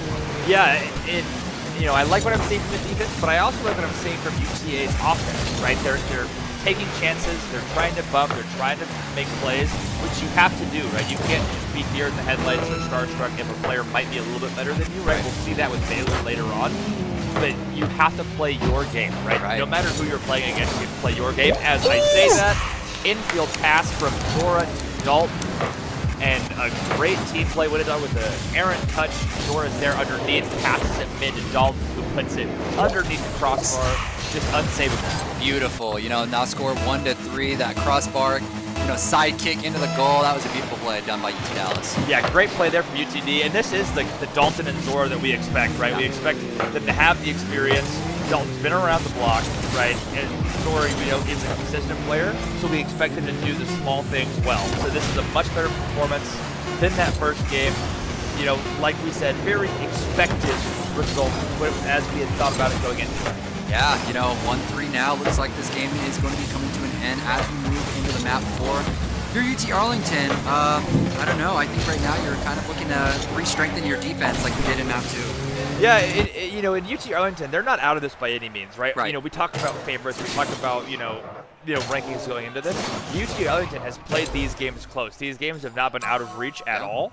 And so if you're UT Arlington, you know, what I want to see is, again, that physical play, right, and not allowing, right, UTD to have so much pressure, right? Even already in this one, you know, UTD has 10 shots on net and is forcing UT Arlington to make 5 saves.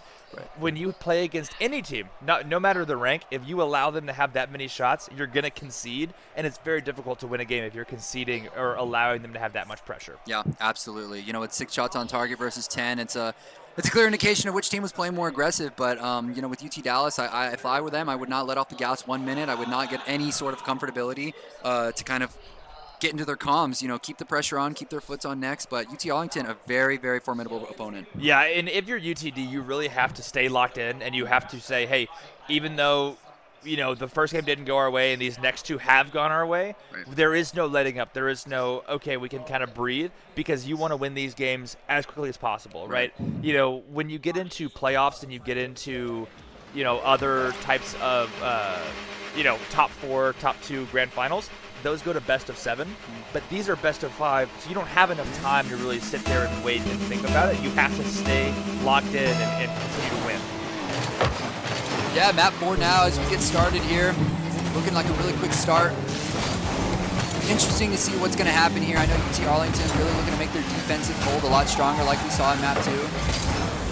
Yeah, and, you know, as we see, I like that Peacock went the way of UT Arlington, but they kind of gave it back to UTD. But it shows me that they are adapting and they are trying different strategies. But we see UTD already with the pressure, keeping it in UT Arlington's corner. Saban's going to look for a touch mid. Winnedog is there, but it stays in their half. We can see this rotation is just, you know, it's like a stranglehold, right? It's like a vice, and it's very difficult for UT Arlington to get out of it, right? When you're able to rotate as tight as UTD is doing, it makes your defense very difficult to play. Yeah, absolutely. Right now, UT Arlington looking to make a really, really, really strong, aggressive push down to the other side, but right now, UT Dallas have an opportunity to score here. Eugen not able to make that shot on target. There's the defense, but the corner shot is not going to be in from T. Saban, but Dalton here is going to be for the pickup. Yeah, I mean, a great offensive pressure like we mentioned already from UTD. Zora and Saban both combining several shots already going the way of UTD. So if you're UTD, you have to break out of this half. We're rotating a little bit too deep, I believe, as third man. We're allowing another great 50-inch shot from Zora. Good save from Caribou. We're rotating a little too far back. We're allowing them to have space and allowing UTD to do with the ball what they want. And against better opponents, you can't allow them to do what they want. You have to force them to make decisions that they may not want to make. Right. Yeah, Eugen's been doing a really great job of being positioned perfectly to make 3 shots here now in 10 seconds. Oh, wow, he did not make that one. That's like his 3rd shot in the past minute that he's made right on target. But UT Arlington, their defense has been absolutely impeccable. Really, really hard to push through. Yeah, great flip reset there from Saban and a good follow-up. You know, unfortunate that the defender was right there. Maybe they went that one back, but a good counterattack. That ball is sunk by Caribou. I don't know if there was a mistouch. Zora kind of got dunked. Dalton wasn't really, Dalton didn't really want to push the ball the way that he did. But, you know, way to be there by UTA to capitalize on the mistouch, which you have to do with your UTA. Yeah, beautiful shot by Caribou now to bring the score up 1-0 with about 3 minutes left in the game. UT Dallas really need to make an answer as quickly as possible. Yeah, and something that I also want, you know, if you're UTD is that you don't want to panic, right? You have 3 minutes, you're down by 1, but UTA has already proven that they are willing to capitalize on mistakes and that, you know, if you make an errant touch, they are going to be there for it. So we have to be slow and play controlled Rocket League. If you don't, then you're going to allow goals, you know, to come your way and then really put the game out of reach. Right, absolutely. But right now, Eugene looking to make a score, but a little bit too high off the crossbar. Hoping to have Dalton come in for an assist play, but UT Dallas right now making a very aggressive play. Yeah, great shot there. Good demo from Saban. Great infield pass from Zora. Dalton's there for the follow, looking for just a shot in the corner. Caribou could not save it. Yeah, very good play from all 3. Zora with a great pass to Saban. Saban with a good shot. Dalton with a great follow-up, putting it behind the defender, unable to make the save. Right in the corner, all in. That was insane play. You know, I'm saying the follow-ups at UT Dallas have been, like, they've really been on top of it. You know? They really have been. They've been quick. They've been reading where UT Arlington is going to put the ball, and they've been reading where each other are going to put the ball, and it's allowed them to be very quick to every ball, which is why those follow-ups look the way that they do. It looks like no one's up because, you know, they're communicating and they're reading where the play is going to be. And Saban plays for high, Caribou's going to go low. Zora comes in and cuts it. Dalton's going to find the 50 in the corner. Ball is just kind of flipped to the corner. Saban tries to clear it. The UTA is there. Finds Dalton in the midfield. Dalton looking for a quick shot, cannot find it. Random Shy is going to clear it. Goes as far as Zora, but then dunks Zora with a bad touch. Saban's going to hit it over 1, gets it over 2. Dalton with a skim, looking for the net a little bit wide left.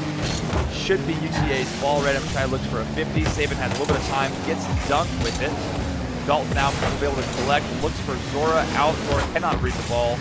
UTA, again, we're just kind of seeing some midfield pressure. Looks like we're having 2 teams that are trying to be very counterattack, you know, heavy. And right now, nobody has been able to put the nail in the coffin. Right. Yeah. You know, these teams are starting to play a little bit with a more hesitancy. You know, 1-1 right now. These teams are a little anxious to get a score going, but not trying to be too aggressive where they leave an opening. But UT Dallas right now almost had an opening, but the defense is going to be a little too strong. We got 1 minute remaining now. Score still 1-1. Both teams trying to make something happen. What a save from Zora. An incredible shot from Winnendog. Zora stretches all the way out to make the save. Able to barely reach it. And they're able to stabilize the game a little bit. So we'll see as UTA is on the attack. Random Shy looking for a 50. Goes to the corner. Dalton is there over Caribou. Winnendog keeps it. A backward from Dalton. Saban hits it around 1. Caribou with a good catch. 50, it's going to be a 1v1 now. Can Zora be there first? No, he cannot. Saban with a tough read, does well, hits to Zora. Zora backflips on the wall. And right now, it's looking in favor of the pressure of UTA for the past 30 seconds. Yeah, you know, they really started to turn these burners on. UT Dallas kind of being put on their back foot, but Eugen's here for the dribble to sort of try to roll it in, but Saban there with the follow-up. Great dribble from Zora, able to capitalize on a mistouch from Random Shy, hits it around Caribou. Saban is waiting on the right side, and that just might do it with 10 seconds left in Game 4. Beautiful play by Saban to make that happen. Wow, right in the bottom right corner, only 10 seconds. As you said, this might be wraps. Beautiful game. Wow. Yeah, much better performance in games 2, 3, and 4 from UTD, as this one is down to 0 seconds with a clear. Ball kept up by Caribou. Zora should be there on 0 boost. Minidog's going to look for a pop. A demo from Dalton should mean this game goes, and it is done. And we have a good series from UTD, able to bounce back after, you know, a unfortunate game 1, Yeah. right? But they were able to come back and win games 2, 3, and 4 in the way that we expected. Yeah. And, you know, a solid bounce back game or series from UTD after the loss to LCU. Yeah, you know, that's got to feel good, especially after taking that loss to LCU. Nice to have a little bit of confidence going into their next match. Yeah, and if you're UT Arlington, you know, 2 very close series, even though that series score was 3-1, they played very close to UTD. So they, you know, I expect to see them start to perform extremely well in the second half of the Swiss as we get into some more games, you know, later this afternoon. But I am excited for UTD. I feel like they showcase their talents well, and I expect them to hopefully make it out of Swiss rather quickly with 2 wins coming back to back. Yeah, absolutely. And you know, we're hoping right now to get one of these players interviewed. I'm praying it's Dalton. You know, that's my favorite UT Dallas player on this roster. A little bit of a veteran, got plenty of experience on the team. So I think his experience really showed in this map. Yeah, you know, and that is something that was, you know, highlighted, is that Dalton has been around for a long time, and he was able to showcase the, you know, the calmness, right? I believe that he is one that, you know, is able to settle down the team and is probably what allowed them to come back so strongly in games 2, 3, and 4 after a rough first start. Because you can see some of these rookie teams or teams without a clear leader, when they get one of those games like that, it can really shatter everything, you know, that they were expecting, especially when you come in with preconceived ideas of, okay, well, we are ranked higher, we're expecting to win. All right, we lose one, and then it can kind of ruin things. So yeah, absolutely. But right now, we are going to go ahead and get into our interview of this game. Yeah. all right, Hello. how are you feeling after the win there? It was a really rough start. We played well the second half of the series, but the first 2 games was like really bad out of us. Really should not have been. Like, we were just completely whiffing shots. But you know, after that, it was pretty fine. We locked in, got the job done. Yeah, you mentioned the rough start, and it seemed like with game 1, kind of losing that, you know, we didn't expect y'all to lose that at all, right? We were Yeah. expecting y'all to, you know, be the stronger team.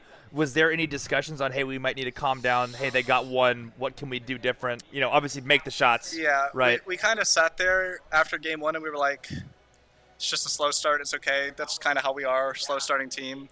Then after game 2, it was like we barely squeaked it out, and we were like, guys, we got to make some shots. 21 shots and only scoring 2 is unacceptable. Yep.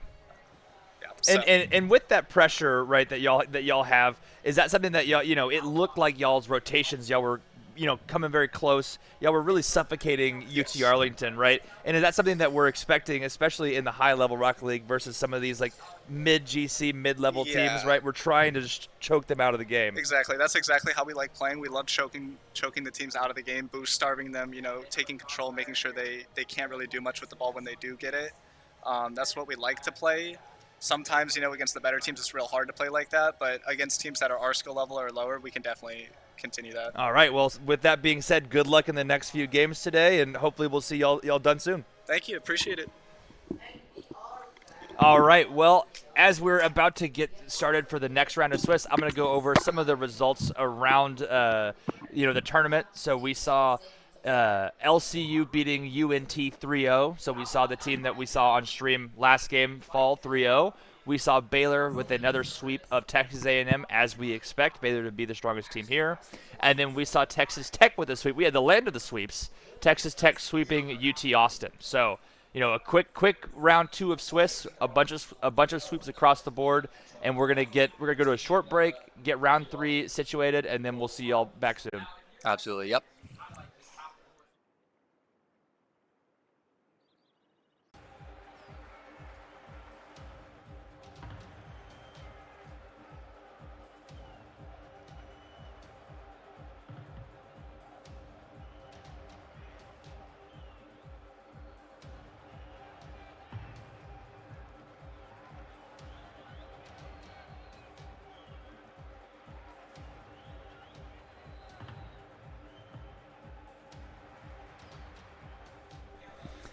Hello all, welcome back to round 3 of the Texas Collegiate Invitational Swiss stage for Rocket League. We are getting the team set up, and on this secondary stream we are going to have University of North Texas playing Texas Tech University. Very excited for these two teams to be playing. Yeah, absolutely. You know, all day we've had the opportunity to watch UNT play. We've had a lot of comments about their offense, their defense, and we haven't really had a chance to see what Texas Tech has brought to this, but I'm really excited for this. You know, this is our third match of the day. Things have been looking really great here at the Esports Center. Sun's still out. You know, energy's still buzzing. Yeah, very excited for this game. We had a chance to interview Santi, so I'm excited to see him back on stream and see how he plays. But for a look at some of the other games that are going to be going on at the same time, we are going to have Lubbock Christian University playing Baylor University. Then we're going to have University of Texas at Austin playing University of Texas at Arlington. And then on the main stream, we are going to have University of Texas at Dallas playing Texas A&M University. Wow, that's a great matchup right there. You know, I'm definitely going to have to go back and watch the highlights for that matchup. Yeah, really excited to see how UT did. We saw them on B-Stream, last round, and they started slow, but were able to kind of pick it up. And we talked to Zora, and he had said that, they knew that they started slow, but that they were able to kind of find their groove and start picking it up. So I want to see them start hot, because Texas A&M University is one of those teams where if you start slow, you can lose the game real quick. Right, absolutely. As I've been able to have a chance to walk around and talk to some of these players about what it's like to play in this facility, everybody, energy's been up. There's not anybody who feels a little too nervous about playing within this facility, but like we've seen, we've had a lot of ferocity between these teams playing. $5,000 on the line, a beautiful trophy. So. Yeah, being in the LAN environment and seeing all of these teams, hearing the cheering, the yelling, and being able to play a team, the way that we have it set up, y'all don't get to see it, but in the Rocket League, games, the teams are right next to each other, right? So you can see each other, look over the monitors, and see your opponent, which allows them at the end of the game to kind of get up, shake hands, and it adds to the environment, right? Because normally you play and it's an opponent through the screen on the internet, but now you get to actually see your opponent, and it adds to the stakes. Yeah, all day I've been hearing teams pop off, whether it be in Valorant or Rocket League, and I got to tell you, it still gives me goosebumps. Many years I've been coming to these live events, but hearing these players pop off, it's a different feeling. Yeah, I'm super excited. So I think the players are starting to join the lobby, so we are about to get started momentarily. Like we said, we're going to have the University of North Texas playing Texas Tech University. Yeah, absolutely, yeah. Going to be a great matchup, It's going to be a great matchup, As far as UNT goes, we are going to be looking at Santi. We had the chance to interview him, so I want to see how they perform. And then for Texas Tech, I really want to highlight Bramble. I want to see how he does. I don't think Bramble's playing. It's going to be Moose, Teachily, and Slism. Right. So I want to see Slism, how he performs, and see how they're able to kind of come together and play in this environment. Yeah, whenever we're looking at UNT, from a little bit of what we saw earlier today was their defense. Yeah. That was something that really kept the score lines at evens. But I think that maybe we kind of want them to be a little bit more aggressive in their play style whenever it comes off in this matchup. So. Yeah. Alrighty, it looks like we're just about to get started here now with this third match of the day. Feeling great. Yeah, it's exciting. So we're going to see as the kickoff goes the way of UNT. The Texas Tech is there with a 50. Might be going in the net. A good kickoff there, but a good dunk. Texas Tech nullifies it. We're going to see Sai take the ball to 50 midfield. Slism there with the miss. Nippa follows it up with a shot underneath the defender, top right corner. Already a good start for UNT. Yeah, Nippa already in the first couple seconds of the match, gonna bump that in, doink in the net, top right corner to score, leading now 1-0 UNT. Yeah, and this is something that we've been talking about. If y'all are just joining us, we talked about it in the past 2 rounds. This tournament is going at the same time as Valorant, so there is a little bit of a delay between the games, right, as we allow the Valorant games to finish. So both teams are going to be slightly rusty, as an amazing redirect from Slism. Great assist from Moose, but a great redirect there. Yeah, an immediate response right after that first goal. So first 30 seconds, we're already looking at scores right off the bat. So we might be looking at a really high score game here. Yeah, and that's to be expected when you have 2 teams that are kind of coming off this break. And so, I expect there to be a high scoring game. Yeah, absolutely. It feels like these teams are starting to get a little bit more aggressive. I can see a lot more of aggressive pushes, but the demolitions are going to come in. Sai's going to be able to take out Slism. The defense is going to be here. Nippa trying his best to keep this ball off the side of their half. Right now, Santi, Sai, looking to make something happen with his teamwork. Nippa's going to be here. Sai's going to punch it in the bottom right corner. Yeah, an incredible ground pinch from Sai. Way to be patient. A good pass from Santi up to Sai on the corner. And way to take that underneath Slism. No defender there in the net. Moose couldn't reach it with the low boost. Good ground pinch in by Sai. Wow. Yeah, beautiful play now. We're already in the first minute. Got 3 scores across both teams. UNT starting to lead this. Wow, this is one of the fastest games we've seen so far today. Yeah, and I think it is a testament to how these teams are starting to settle into this environment, right? You know, it is a different facility. We've talked about it. You know, you're playing that land environment, but now they have, you know, this is the 3rd series. You know, with all that extra time also to warm up. I saw people playing some rank 2s, people have been playing some 1v1s. So I expect these teams to start moving faster as they kind of get warm. Yeah, and I know a lot of these players had an opportunity to visit some of our sponsors, C4, and the Colombe, the coffee brand. So, you know, we're giving out some free coffee, giving out some free energy drinks. I know these players are feeling amped, but yeah, great energy out here. Yeah, good pass from Santi with an incredible redirect from Sai. Slism with an incredible save off the bar and out as Team Chili and Moose connect for a quick counterattack. Moose with a double cap. Slism is there. Ball's going to roll down. Nippa is there. Team Chili should be there to follow. Gets 50 there. And a touch towards net. Moose should have the control. Tries to find Team Chili, but Sai is there with the boost steal. With a good fake. Oh, an incredible save. I mean, the offense of both of these teams, I mean, this has been an incredible, honestly, some of the highest level Rocket League we've seen so far. Yeah. And so, yeah, incredible game 1. A really fiery start. Yeah, Texas Tech really holding on to their defense, but you know, right now I think they're trying to make a little bit of a push, but Nippa's going to make a shot a little too high off the crossbar. Yeah. Not going to be able to connect that with goal. I mean, yeah, you see the shots have been firing. Santi is there. I don't think he was expecting the miss there from Moose. Hits it a little bit to the left. You know, as Texas Tech to take this ball out, Moose has control, looking for a dribble. Sai is there. Nippa's going to follow it. Going to try to look for a 50. Does spill out mid. Sai is there, touching it high. Moose with a misread, but Slism's able to play underneath. It seems like UNT has had most of the pressure here once things have settled down, and Texas Tech is trying to find a way to break out of that pressure. Yeah, UNT definitely looking like the more shots on goal, making more aggressive plays, but wow, Sai's not going to be able to make that happen. A little short on his boost there, yep. And Texas Tech are going to be able to regain. Yeah, another good shot there from UNT. I mean, you see there's so much pressure here. I mean, I am very, very impressed with this Mean Green team. They have been performing exceptionally well, far surpassing, you know, my expectations. You know, and I really do feel like they're one of the better teams out here. They've shown it every time they've been on stream. As Sai is able to take this ball, look for a flip reset, and they're going to have more pressure. I agree. Yeah, absolutely. UNT's been playing phenomenally all day today. Had a really good game against UT Arlington earlier in the day. So right now I feel like they're feeling pretty loose, really pretty good. Yeah, and we see Sai's going to take this ball at midfield and keep it in. Texas Tech with not much boost to speak of, so with the only one with boost, misses the ball here. Nippa also misses. A little bit of tactical faking. Santi's going to hit this. Sai's going to call off Nippa, and a shot bottom, just not able to be found by the defense.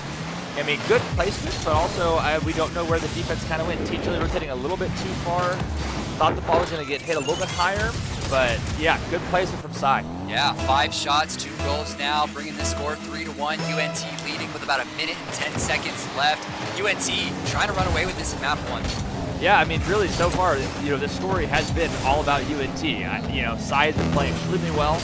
I like how the pressure they've been having. They've been winning the midfield, and a double fake miscommunication on the side of Texas Tech. Wow. I don't know what happened here. Nippa just kind of lobbing this one through the air. We see Team Chili and Moose both say you got it at the same time, fingers pointing at each other, and the ball just goes into net.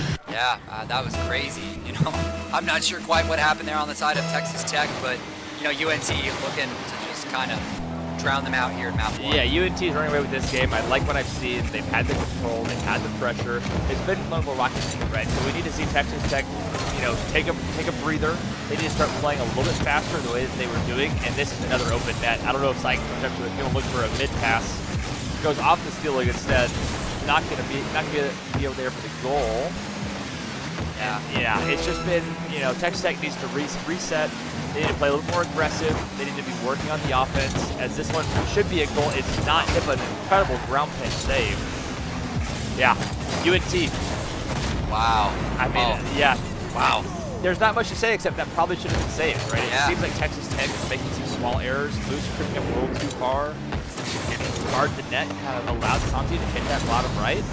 So we need to see a big change from Texas Tech, going into game 2. Yeah, even if you're expected to lose map 1, you never want to let your opponent continue to score. You always want to stagger their momentum here. But 5-1 now. We're coming up on our 10-second mark. UNT running away with this map 1. If I'm Texas Tech, I'm starting to think about map 2. Yeah, and that's something that it comes with experience, right? And and hopefully the coach is talking to them at this time and helping them kind of figure out how they're supposed to go, move on. Because when you have a score like that, you should be using the last couple minutes as a refresh, as a timeout, because we don't have timeouts, right? You don't have these timeouts in these best of 5s, so they need to use that as a timeout. But Right. Yeah. And Nipa playing incredible that game. 2 goals, 1 assist, 4 saves, and 6 shots. An offensive, defensive player playing like Messi right now. Yeah, I mean, really, that was the Nipa show that whole game, and for Texas Tech, it was a good start, right? A good minute of gameplay, and then they just kind of let it slip away. And so from UNT, they kept the pressure going. They kept, all of the things there. So I want to see, more of that from UNT. But if you're Texas Tech, we got to start demoing and bumping, looking for the midfield possession, trying to angle our 50s and to be in correct ways to lose to our teammates. But I mean, yeah, that game was all UNT.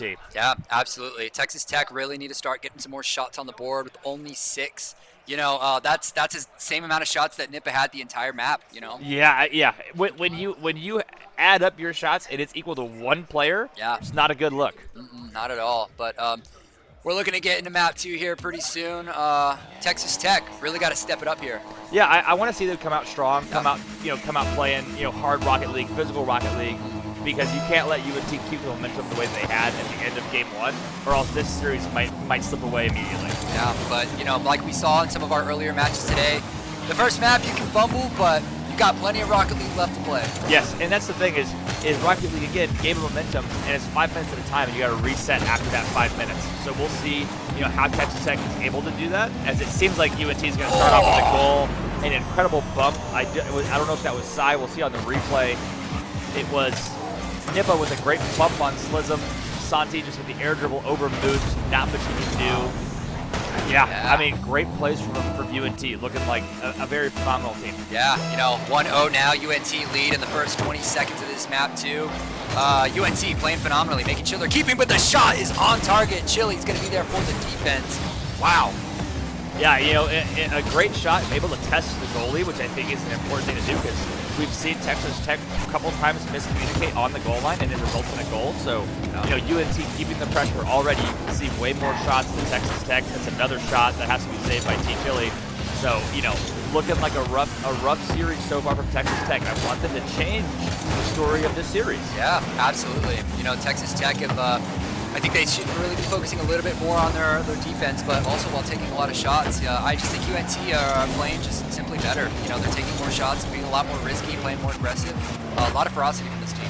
Yeah, the rotations from UNT have been excellent, right? In that they're able to cut, like you see here, that ball goes mid, and Sai is the first one there, hits to the wall, has no one up around him. He's able to look for this double, and then Nipa's there for the follow. I mean, Texas Tech, you need to get a hand up. We're allowing UNT to really have, their way with you on the pitch, and that's just not a recipe for success. Yeah, it looks like UNT feel a lot more comfortable when it comes to ball handling. Sai almost able to make something happen in that last play, but Texas Tech now pushing it down to the other side of the arena on their 50.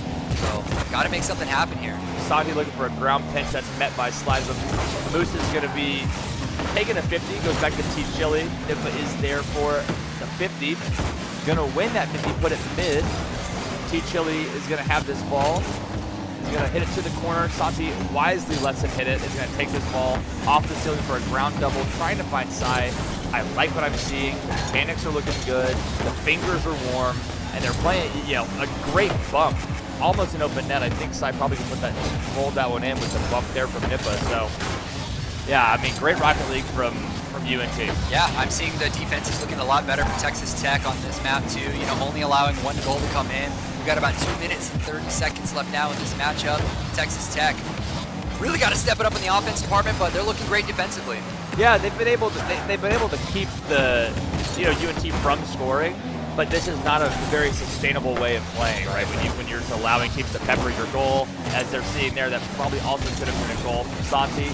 So I want to see them start winning and playing faster in the midfield, and see if they're able to beat UNT at some of these balls, make it awkward on them. Yeah, absolutely. Right now it's starting to look a little scrappy. Just a simple back and forth. Both teams are kind of playing on their back foot. Sai almost going to make something happen, but the defense is going to be here to protect that goal. Looking really scrappy. Yeah, Moose is going to take this out to midfield. They're going to try to look for a little bit of pressure. I like the demo, but there is a 50 loss. Chile was playing a little too close. Wasn't ready for it. Slism's going to look for the save. Can't find it. Barred down from Nippa.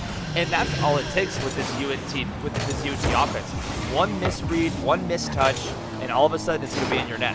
Yeah, back of the net. Nippa is going to hit it off the crossbar to get it in for a goal, bringing UNT up now 2-0 with 1 minute and 42 seconds left on the clock. UNT looking, feeling, playing good. Yeah, look, I mean, very impressed. They lost the round 2 matchup, but they were playing against Lubbock Christian, which is, easily one of the top 2 teams here at this event. So, it's good to see that they didn't let that, affect them, and they were able to take that loss, take it on the chin, and start playing, the way they know how to play against, other teams. So I like what I'm seeing. I really do. I want to see, I believe UNT has a coach, and I wonder how much mental work he's doing with these players, so that way they're able to leave a bad series behind and come out and play like this next. Yeah, and last game we saw these players on UNT making a lot of shots on target. Size 5 shots in this map too, really keeping the pressure on Texas Tech. So wow, looking great for UNT. Yeah, and it reminds me of the interview where we talked with Santi, where he had said, there was an unfortunate own goal, that lost them one of the games in their first series, but they were able to bounce back and win Game 5. And it's a testament to the mental fortitude as this ball is placed over the defender by Nippa. I mean, this is all UNT, but like I said, it's a testament to the coaching, to the mental, to the team chemistry, where they're able to take the losses, take the mistakes, and then fix them and play a very good Rocket League, immediately after. Yeah, the ability to shake it off and keep your mental focused on what it is you're working on, not focus too much on the scoreline whenever you're looking down, is a really big skill, really important to have, especially in this game like Rocket League. Yeah, and that is something that, for those of you that are watching, most of you are familiar with esports, but it is something great, that esports is providing these young men with the ability to learn and develop some skills that are going to really suit them for the rest of their life, right? And the ability to take, something bad happening, take it, move on, and start performing at a high level immediately after is an incredible life skill.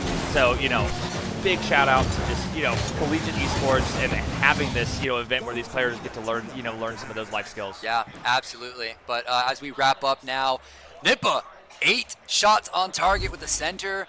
Really, really great game from him again, looking like the MVP of this series with 4 shots, 2 goals, leading UNT 3-0 in the win against Map 2.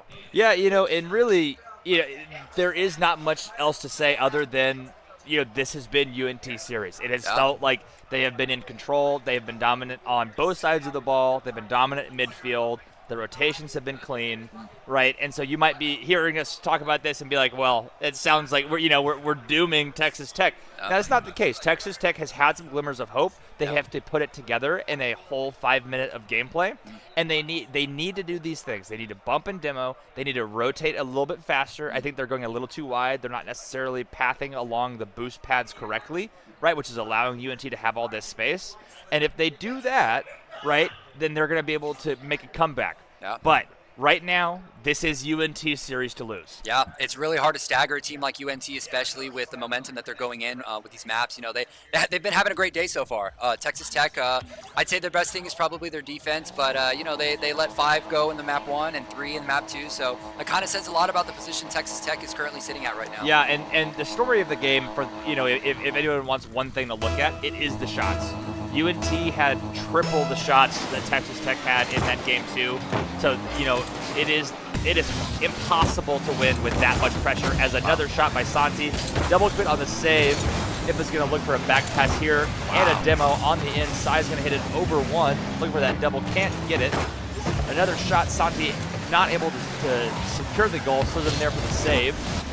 Dip is going to try to keep this in. T-Chili hits it to the corner. Going to leave this for Moose. An awkward touch from Moose. Probably could have been a shot there from Sai, but he's not playing the miss. Another shot wide left.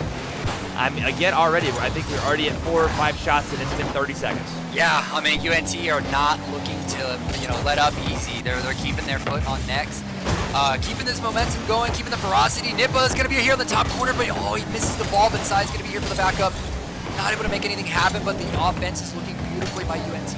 Yeah, right now it looks like UNT is in free play. It looks like they have unlimited boosts, and they're just kind of able to do what they want on the ball, and it is very difficult when you have an opponent playing that style of Rocket League. As we see Sai going for a flip reset double. Santi's there with a follow. Wow! Put that right at the top of the crossbar. Looks like Texas Tech had 0 boost. No way they can save this. Double commit by Moose and T-Chili on the goal line. And not much you can do when you have opponents that are playing this well. Yeah, especially when you consistently have players there ready for the second push, the second hit. That follow-up is always what's going to be able to keep that pressure over on Texas Tech. But now we're sitting at 1-0, 3 minutes, 50 seconds left on the clock, and Texas Tech backs up against the wall. Yeah, and if you're Texas Tech, it's not over. We have to remember that there is still 3 minutes and 30 seconds left of gameplay, but we have to see some control. We have to see some demos, 50s, but right now it seems like we're panicking almost. We're trying to do too much on the ball, and we're giving it away, and we're allowing UNT to cook, and that's just not a good situation to be in. Yeah, I see a lot of promise from Texas Tech here. There's little bits of glimmer of hope, trying to make something happen. Great defense here, trying to block Santi off from making another score. One of their star players here in the series today, Santi and Sai, have been such a great duo. Yeah, and I like what I'm seeing from UNT. They're looking for the infield pass. They're looking for the extra touch to make it a threatening shot. And Texas Tech can't save that one. Again, look at this extra pass from Nippa. He could have gone for the shot. He 50s it up. Then he fakes the shot. Wow. Lets Santi come in and hit it. Texas Tech is lost. There's nothing they can do. Yeah, Slizzum had no idea where that ball was going. Beautiful play by Nippa for the assist to make that score line now 2-0, 3 minutes left now in this game 3. Yeah, as UNT is able to get possession off kickoff. Unfortunate backlit ball is not in though. Sai is there for the save. Moose should have a little possession. The Sai's there for the 50. And then Santi is there for the read. It seems like Texas Tech is just a little bit slower on the back foot when it comes to possession. As an open net, they're freestyling now. Looking for 3-man passing plays, choosing not to score that open net there, looking for each other. Sai is going to take this, pop into the air dribble over 2. Moose is alone, gets 50'd. Santi should have a free ball here. Going to take another air dribble over 1, gets 50'd instead. Moose is there. Nippa's going to have a controlled touch, looking for a 50 from T-Chili. Wow. Yeah, the ball control is looking a lot better from Texas Tech. That flip reset we saw. They're looking a little bit more comfortable, but if they really want to make something happen, they got a lot of work to do in this last 2 minutes here. Yeah, you really do feel like they need a goal here quick to at least try to change some of the momentum. But we'll see as T-Chili's going to take this ball to the corner, take a little possession.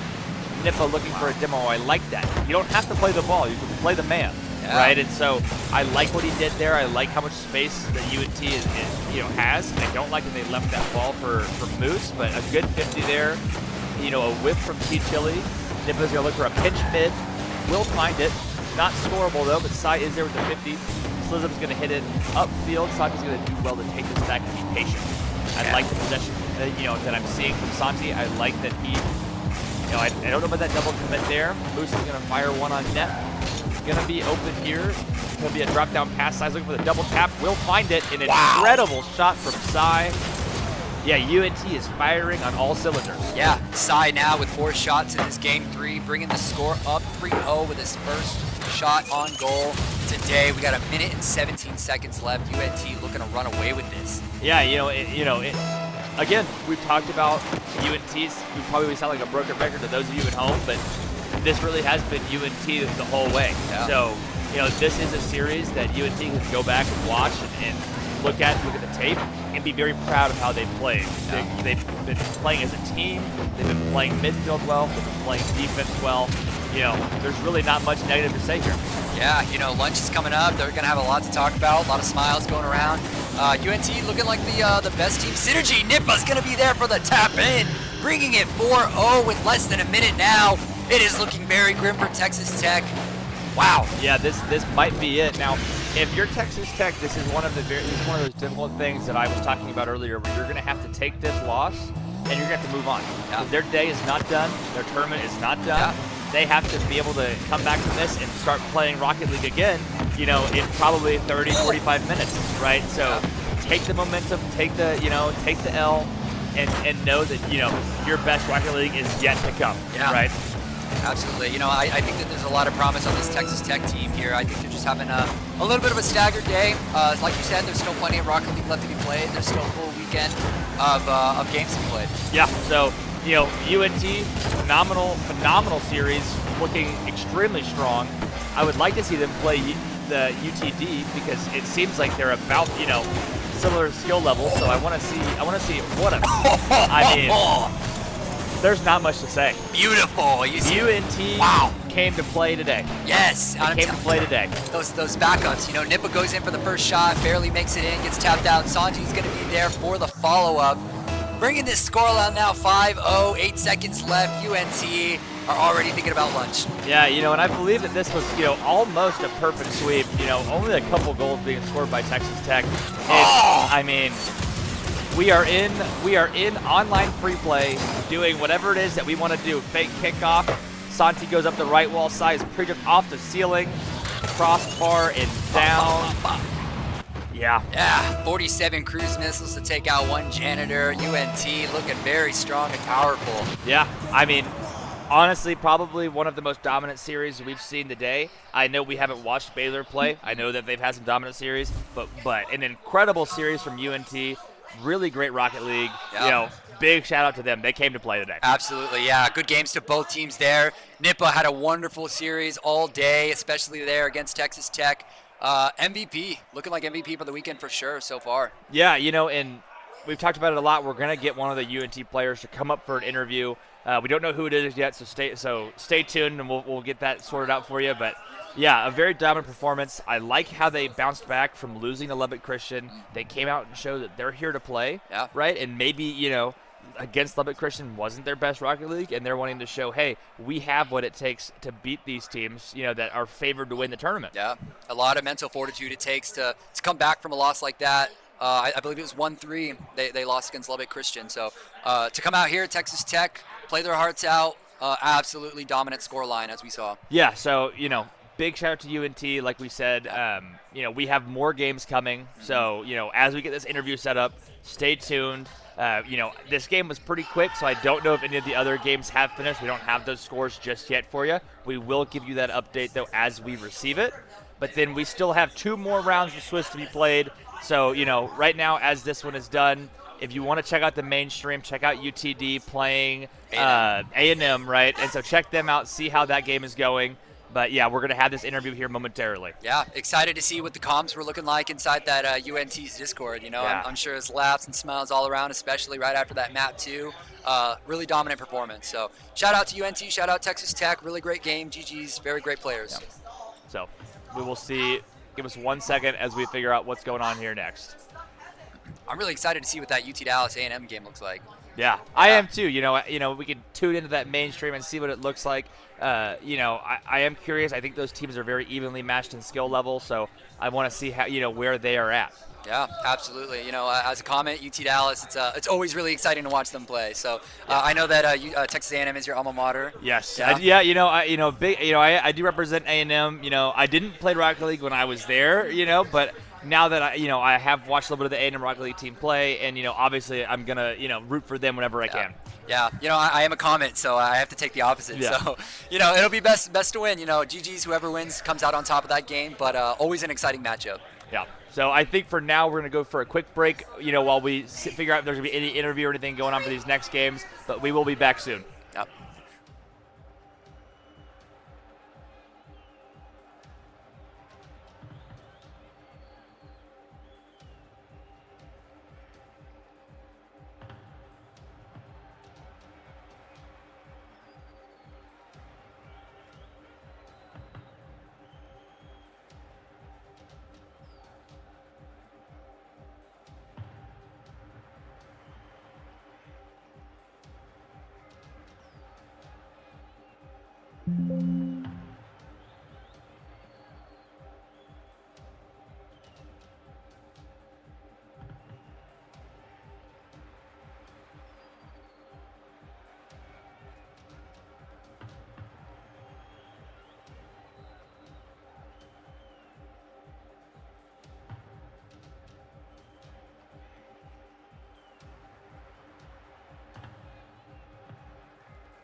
All right, welcome back. We have the UNT winner interview here. I believe we have Sai Sai. coming here, so he's going to join me momentarily, and then we're going to get a little interview going.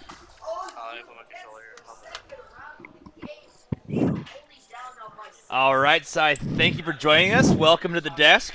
So, just a couple questions for you. First of all, great series, great win. How are y'all feeling after that win? We're feeling pretty hot. I actually got some bad news like before the match, so our mental was a little bit down, but we still push through and we still performed and we took care of business at the end of the day. So. Well, first off, I'm sorry to hear about the bad news, but Absolutely.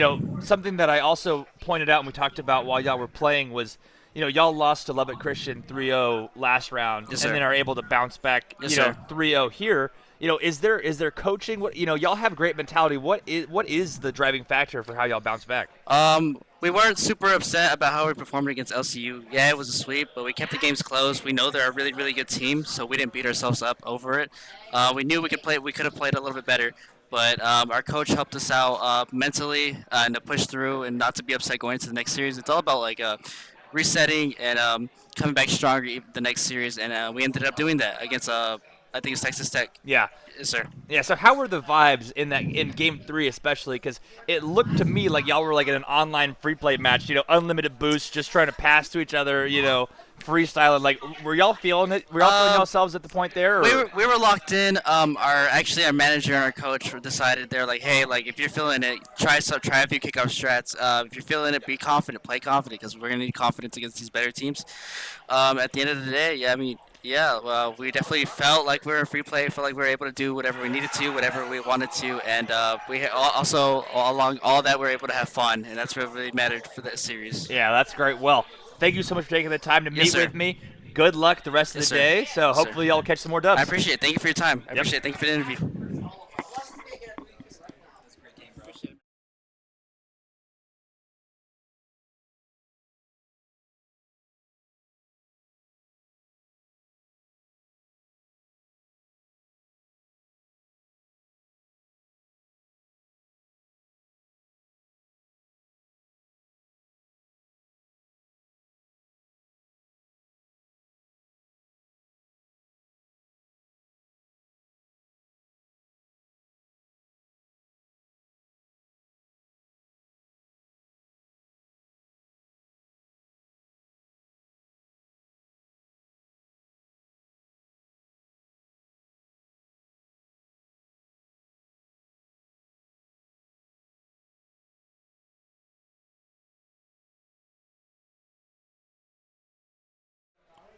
Hello, good afternoon, everybody. Welcome to round 4 of today's Swiss stage at the Texas Collegiate Invitational. We are going to have Texas A&M University playing UT Arlington. Very excited for that game, but before we get into it, we're going to talk about round 3 a little bit more. So as we saw on stream, we saw a 3-0 sweep where it was University of North Texas taking on Texas Tech. Baylor swept Lubbock Christian 3-0. The University of Texas at Arlington swept UT Austin 3-0, and University of Texas at Dallas swept Texas A&M 3-0. So, league of sweeps in round 3. Yeah, absolutely. I had an opportunity to talk to some of the guys over on the Texas Tech team, and they're feeling a little bit better. They got a tough matchup ahead of them, but they showed some promise in the last game. Yeah, so real excited for this one. We're going to see Texas A&M, who even though they got swept, it was very close games. So looking forward to seeing how they play here. And then for University of Texas at Arlington, they were able to kind of stomp their opponent. So we'll see how they feel. All these players coming off of a lunch break, so we'll see how they're feeling, if they're rested, recovered, ready to keep playing, or if there's a little bit of nerves, a little bit of rust we have to knock off in this first series. Yeah, absolutely. So I think one of the most exciting matches over in Map 4 is UT Dallas versus UT Austin. Yeah. That's a really crazy matchup. I'd consider them a bit of a rivals, I'd say, at least here. But, here we're getting amped up for A&M versus UT Arlington. That's going to be a really exciting matchup. Yeah, so I think the players are getting into the lobby. We're going to make sure they're ready, and then we are going to start round 4 of this Swiss. I'm favoring UT Arlington here, right? We saw Caribou, we saw Random Shy playing really well earlier. We didn't get to catch, A&M on the B stream. They were on the main stream last round. So we'll see how they feel after losing to UTD. But we expect, Bob and Miku here to start playing real well, so we'll see how that looks as we get into the series. I believe everyone's ready, so we're going to get started. Yep. All right. Alrighty, yeah, we're loading up into this game. Got Bob 6'7", Caribou. We had an opportunity to see some of these players, go at it, but new teams heading up against each other. Yeah, and I'm going to sound like a broken record. I've talked about it again as we have an early goal from Bob 6'7". It looks like there was a mistouch on the backboard here. I believe Random Shy was getting threatened by the bump from Miku. Wasn't able to make the save. Winnie Dog not there to make the save. Bob able to slot that in. So already you're seeing some aggression, which is what I was about to talk about. Is especially after this break, we want to see the bumps, the demos, and physical play because the mechanics may not necessarily be there after you take an hour off or so. So already I like what I'm seeing from Texas A&M. Yeah, answered really, really quickly in the first 5 seconds. A&M did not have such a great match against UT Dallas in their Series 3, but looking to make an answer back really quickly against this team at UTR. Yeah, and as an Aggie myself, I'm going to be partial to the two, my Texas Aggies. I love my alma mater, so I'm hoping that they continue to showcase well and win against this UT Arlington team, who I think is very strong. Has had a very strong showing the first 3 rounds of Swiss. They did, yeah, absolutely. Right now, looking pretty scrappy though. A&M had a really quick answer, but Arlington really trying to make their footing back into this game, trying to keep that balance between these two teams. Yeah, and we see this ball kind of sitting in Texas A&M's half. UT Arlington on the attack. Caribou looking for the 50. Will spill out. Random Shy 50s Miku for it's going to stay in the corner. Caribou's going to look for the hit off backboard. Winnie Dog's going to try to make the read. Goes a little too fast, leaves Random Shy alone. He does well to hit that to the corner. He's going to look for a follow-up touch, gets to 50. Caribou with a free flip. A good dunk there from Random Shy. Can they capitalize? A&M plays very patient, allows the 50 to come to them. I like how they were disciplined on the goal line. They didn't freak out, didn't try to flip into it. They let the 50 come to them, and now they're safe, in UT Arlington's half. Yeah, you can kind of see that A&M is a little staggered, trying their best to find their positioning, get their better striking, but we haven't seen a whole lot of demos like we have in previous matches, so I'm thinking that probably will be the X factors we see a little bit more in the series. Yeah, and it's, a little bit slower game so far. Like I said, I expect them to be heating up, but I do want to see the team with physical play just like this. Wow. As we said it, there's physical play, a good demo, and then a great 50 from Caribou, able to get it past Miku and into the net. So I like that a lot, what I'm seeing. The physical play with a strong 50 bodes well for UT Arlington. Yeah, you can see the future, man, now. Bringing the score 1-1, 3 minutes, 5 seconds left on the clock. Quick start now. Bob 6'7" with the early demo off to break that kickoff. Yeah, good kickoff from Texas A&M. I like that they're trying some strategies. They're demoing off the kickoff, which I think is a very strong strategy. I think a lot of teams may not look for the demo on kickoff, but it can result in a lot of early goals. So good job from Texas A&M, but UT Arlington did well to break that pressure, and they're now trying to play for that midfield possession, keeping it in Texas A&M's half. Yeah, really good answer to that first half. Yeah, good save there from Winnie Dog. Was kind of stuck in a 2v1. Looked like the pre-flip from Miku didn't go where he exactly wanted to do. But now they're going to take a 50 going to the right wall. Bob's going to turn and look to center it, but there was a traded demos from Random Shy. Looks like Miku's going to have this ball take control. Random Shy is going to hit it back to the wall, maybe follow it. No, Bob is there. I like the bump from Random Shy. Uzon looking alone on the backboard, has a great job with the read there, hits it past Random Shy. Bob is alone. Carsey Miku going for the bump, and it succeeds. I like, again, the physical play from Texas A&M, right? We see one miss from Random Shy, and all of a sudden 3 blue name tags against 1 orange one. That's not a recipe for success. Yeah, bring this scoreline now 2-1. Go Aggies. Looking to make this this map 1 a clean cut. Clean yeah, sweep. And I like what I'm seeing. Again, we're coming from that break, but A&M is showing that they're still there to play the physical Rocket League and play the way that they know how to. And that's what's boding well for them already in this game 1. Yeah, absolutely. I'm starting to see the pace starting to change up a little bit. These players are starting to get a little bit more aggressive as we're starting to approach this a little under 2 minutes now. So we're going to make something happen. Yeah, we're going to see, A&M with not much boost. Bob's going to get that back to Uzon. Uzon's going to take this, looking for an air dribble, kind of flips around it. Leaves it for Miku. I like that lead. Winnie Dog is going to pinch this out to midfield. Bob is going to be there for the read. Tough read for Caribou, does well to get that up to himself in a place he can follow.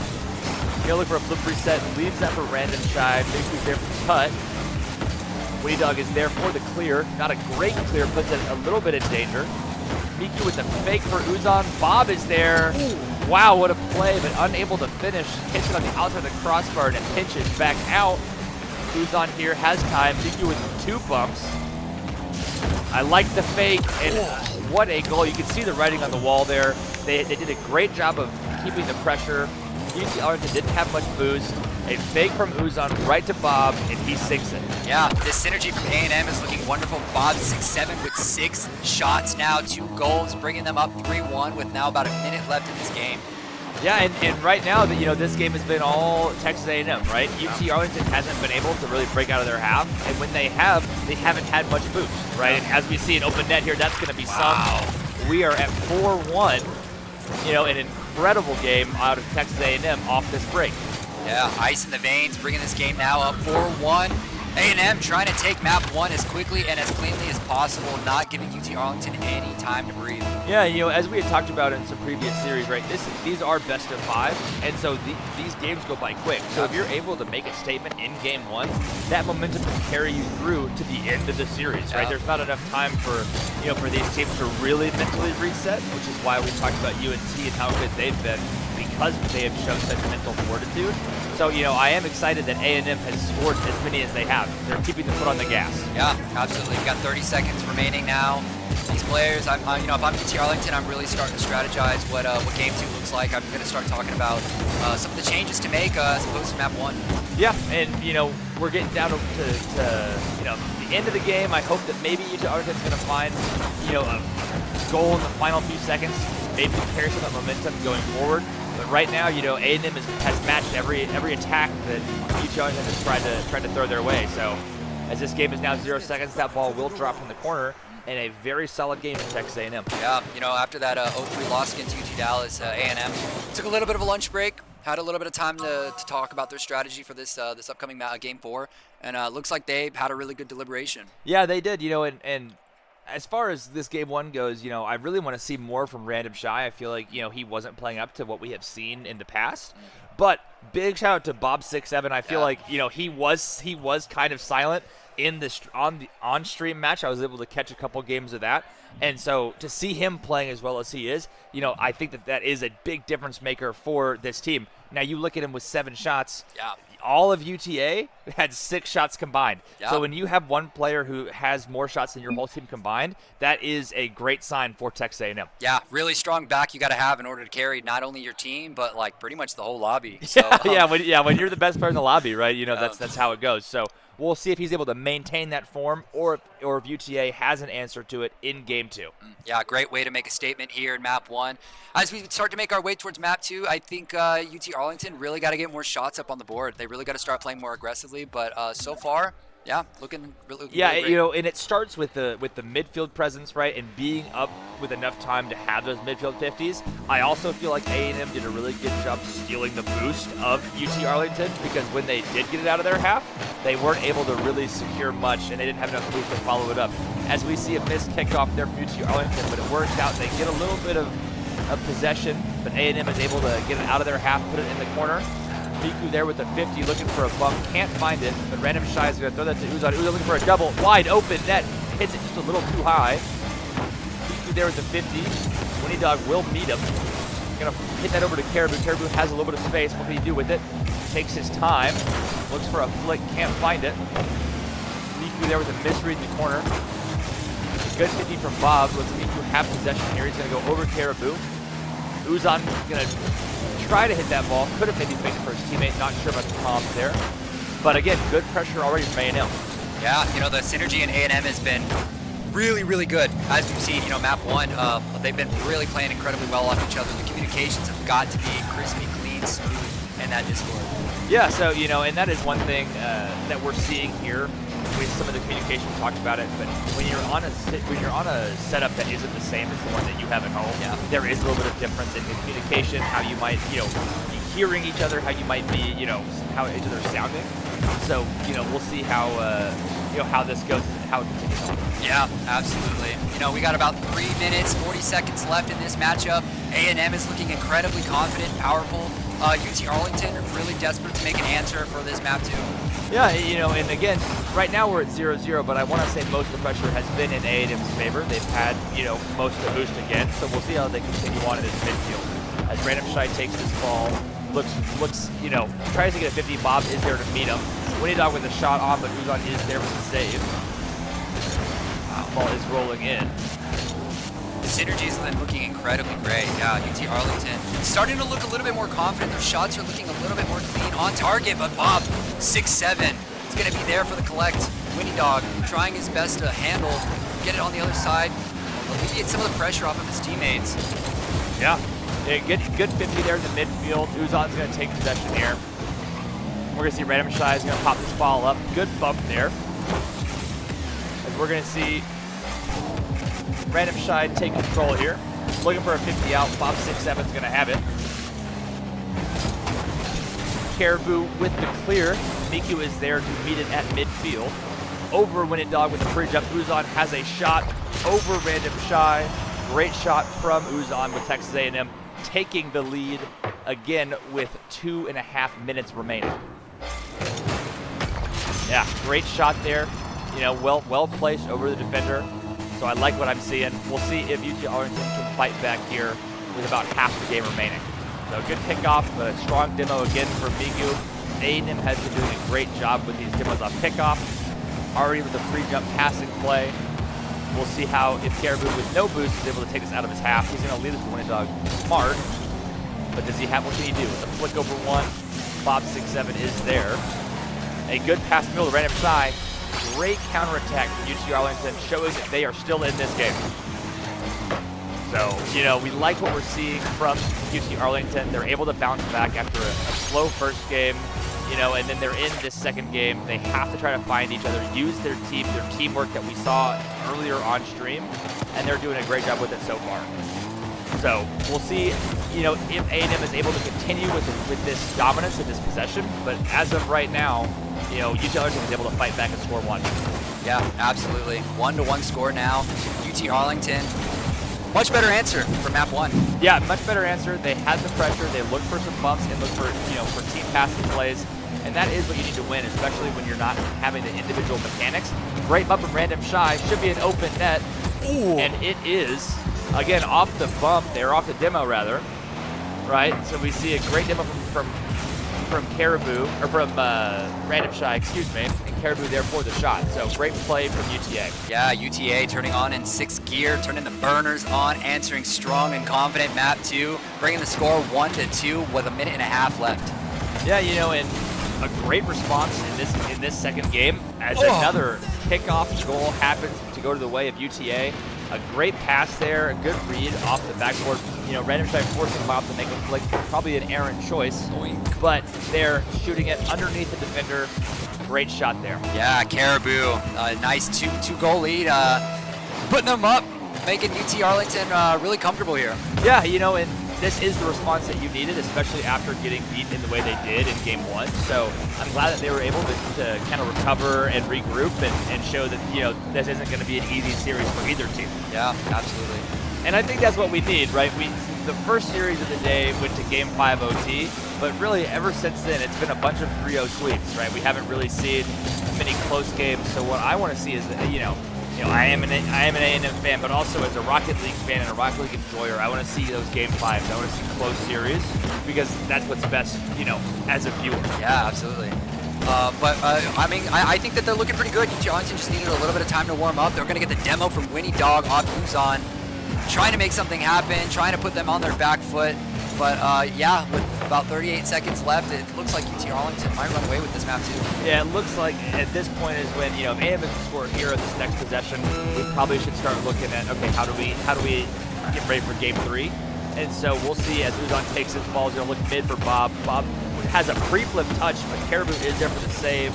I don't think there's any follow-up. Winnie Dog is there. Fakes the ball. Lets Uzon hit it into his own corner.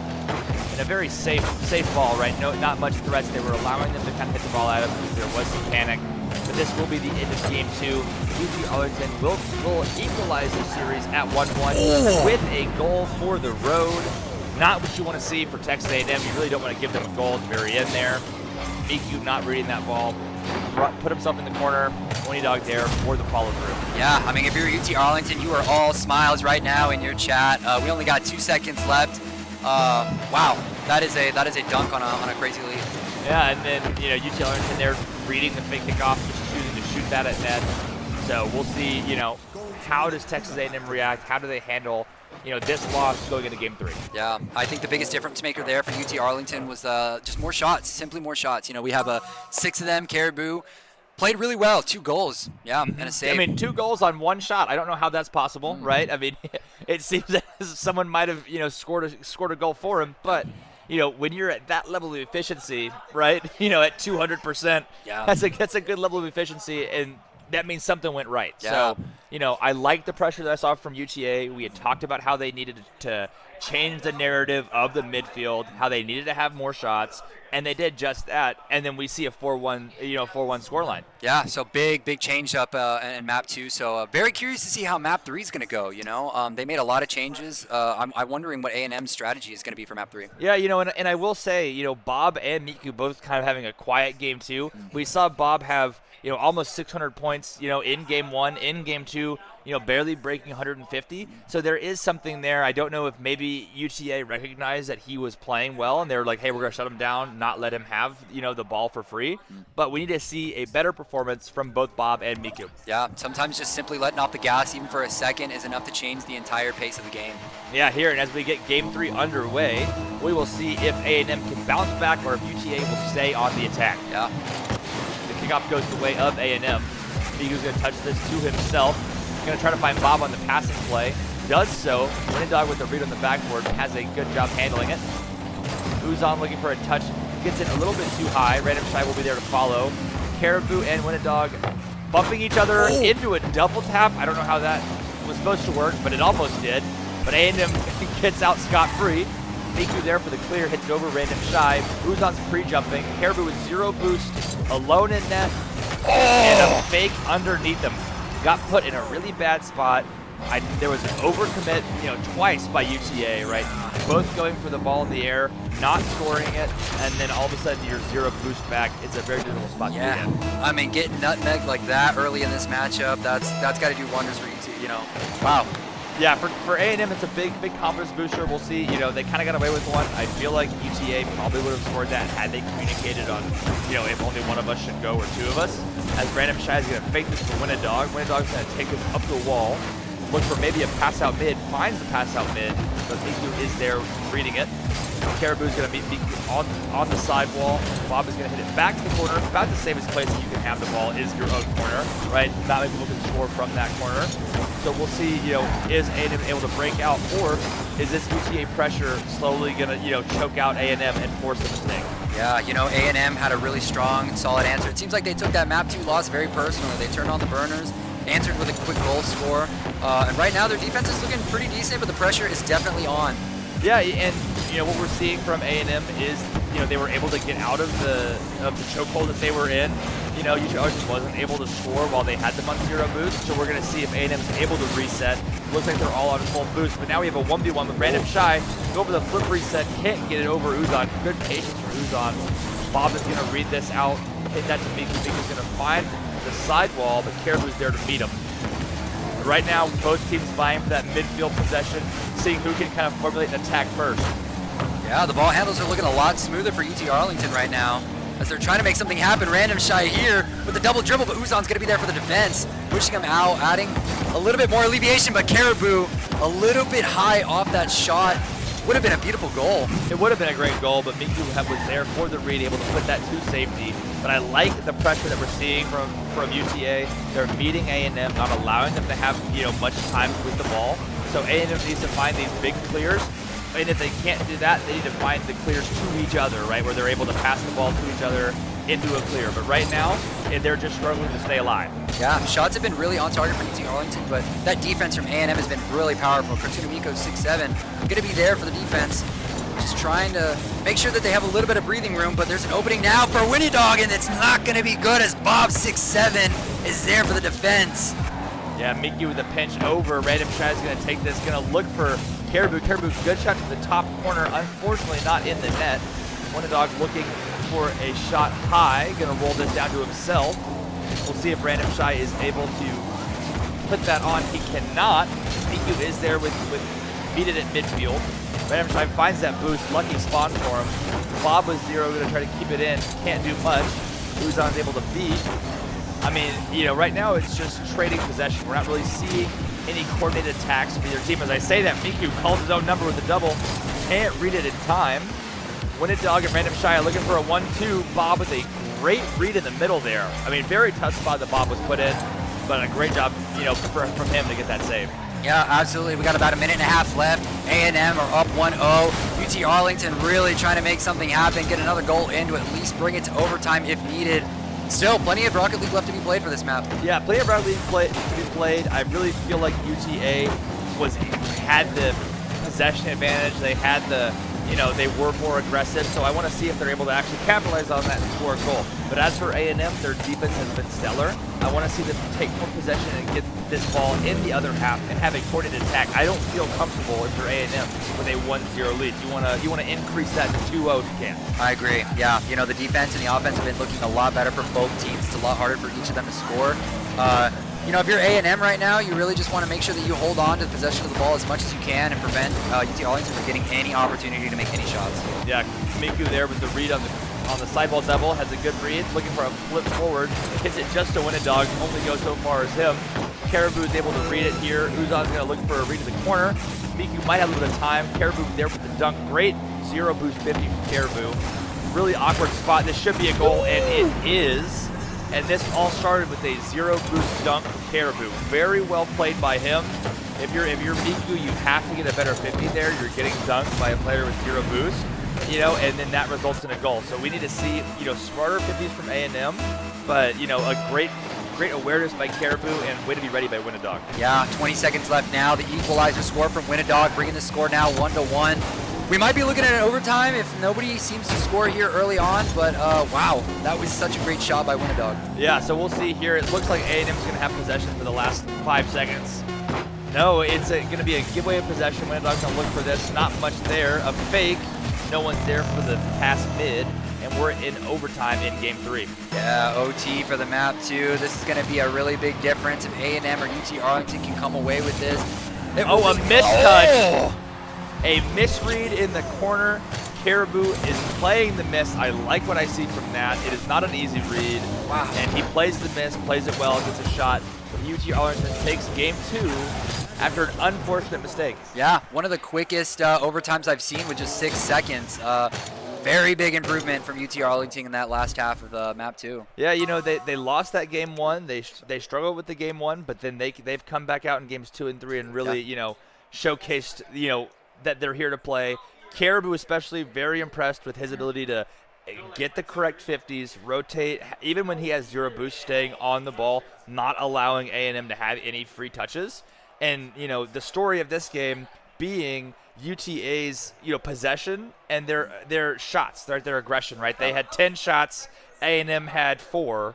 Again, very difficult to read, very difficult to win when there's that many shots over you. Yeah, but only with a 2-1 score, A&M shows their defense has been pretty solid with Cartuna Miko having 3 saves. So I think if A&M can keep carrying that defense and work a little bit more on communication when it comes to their offensive strikes, I think you can really see a big change in A&M. Oh, 100%. Yeah. But I will say, give it enough attacks, you will eventually succumb, right? Yeah. So for A&M, we really need to see that the midfield game, right, to not even allow the attacks to happen, right? That's the part of defense that I want to see them improve, because 10 shots to 4 is just far too many at this level of Rocket League. Yeah, absolutely. But here we go, Game 4. Kickoff, here we go. Yeah, we'll see. UTA is going to win the possession here. Random Shy is going to try to take control, hits it to Caribou instead. Going to find that mid. Uzan is going to read this to Miku. Miku can't find the follow-up touch. Winnidog with a little bit of a misread, but should go back to his teammate just fine, as there is some awkwardness already in the first 20 seconds of the game. Yeah, you can see these players are being a little bit more aggressive, trying to maintain possession of the ball. Yep. See what the main difference is going to be in this map. Yeah, you know, you can see Bob already finding Miku in the corner, allowing him to have a little bit of extra time with the ball. A pinch from Uzon. Miku is already up. Can't make the read. It was there. He had that chance. He has to score those if A&M really wants to make this comeback here.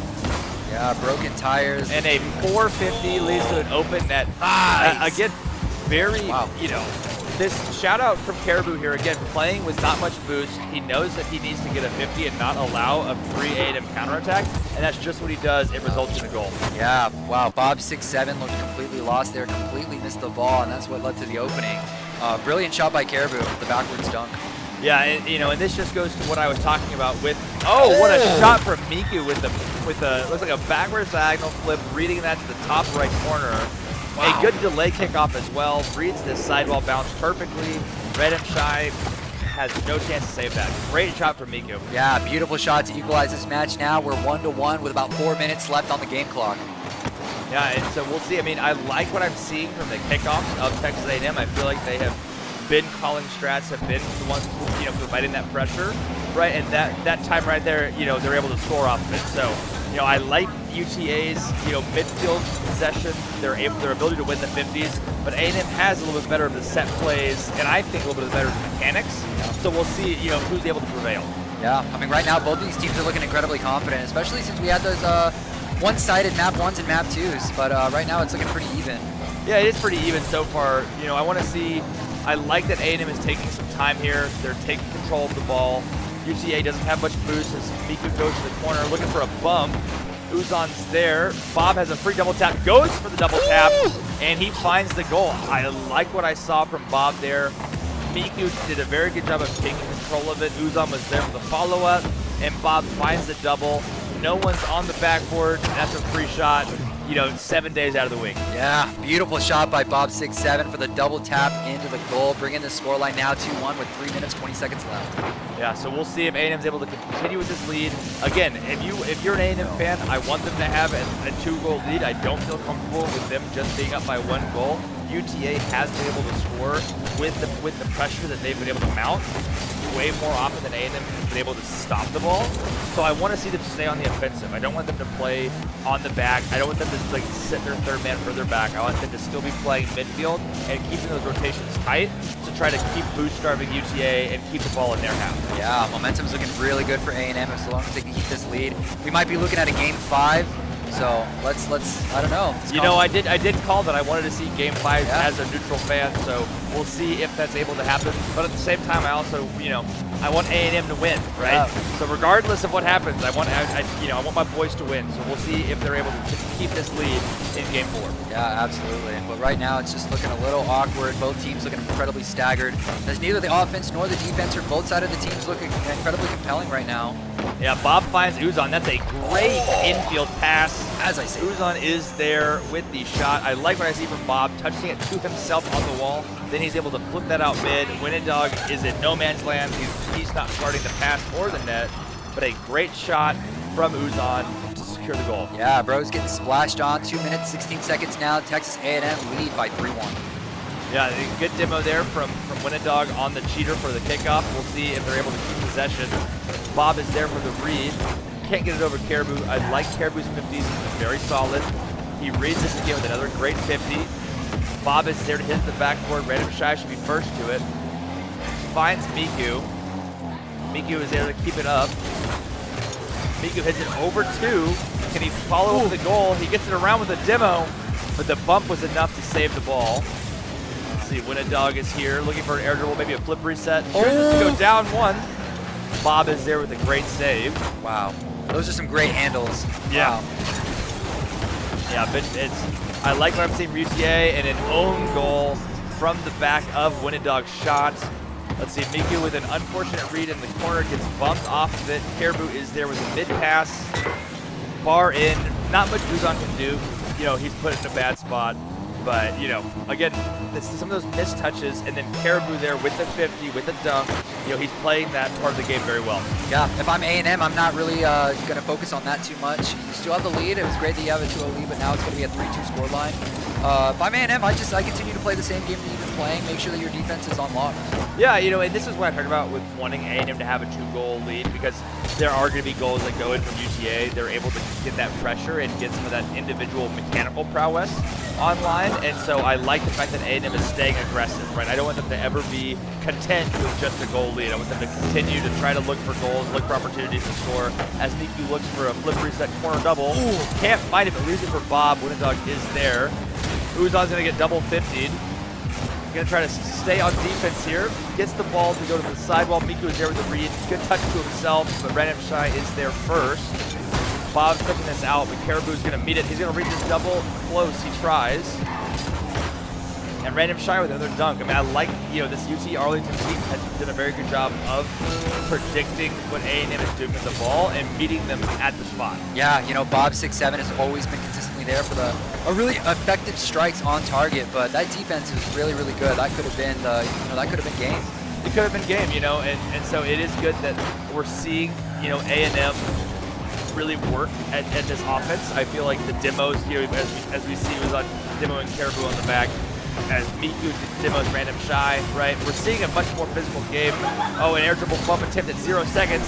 Is it going to go down? It does.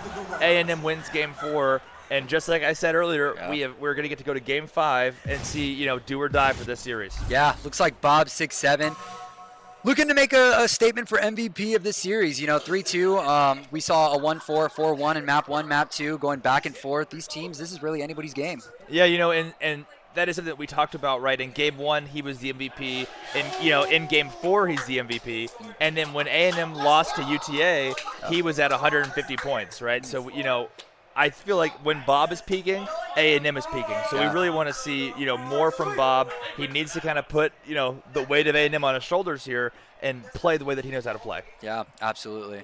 It's really hard to know what we're looking for here in Game 5. Both teams have been playing incredibly even, not really letting too much of one thing let slip for too long. Yeah, you know, what I want to see in Game 5, right, because there's going to be nerves because it's Game 5, I want to see the team that starts doing this physical play and who has these 50s, who is able to play, you know, in a smart way, not necessarily like a mechanical way, which I think the edge does go to UTA, especially Caribou. I really want to highlight his ability to, you know, seemingly always win a 50.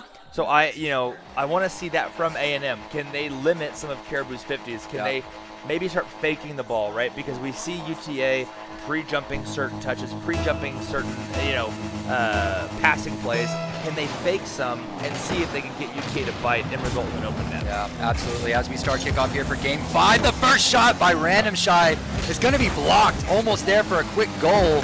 And he shoots again, just going to be a little too high. Bob 6'7" going to be there for the recollect. Yeah, you know, already a good pressure from UT Arlington. We'll see if A&M is able to break out of it. Bob's going to not have much boost, get demoed for his troubles. Looks like a bump there. Bob with a good spawn, able to coin flip the spawn. Uzan's going to stay on the ball. Random Shy takes it, goes to the sidewall. Winnendog might be able to read it. Misread from everybody in the lobby. And a shot on. Can Bob get back to it? He can barely save it. Great save from Bob there with no boost. Uzan's going to jump up to the backboard, make the touch.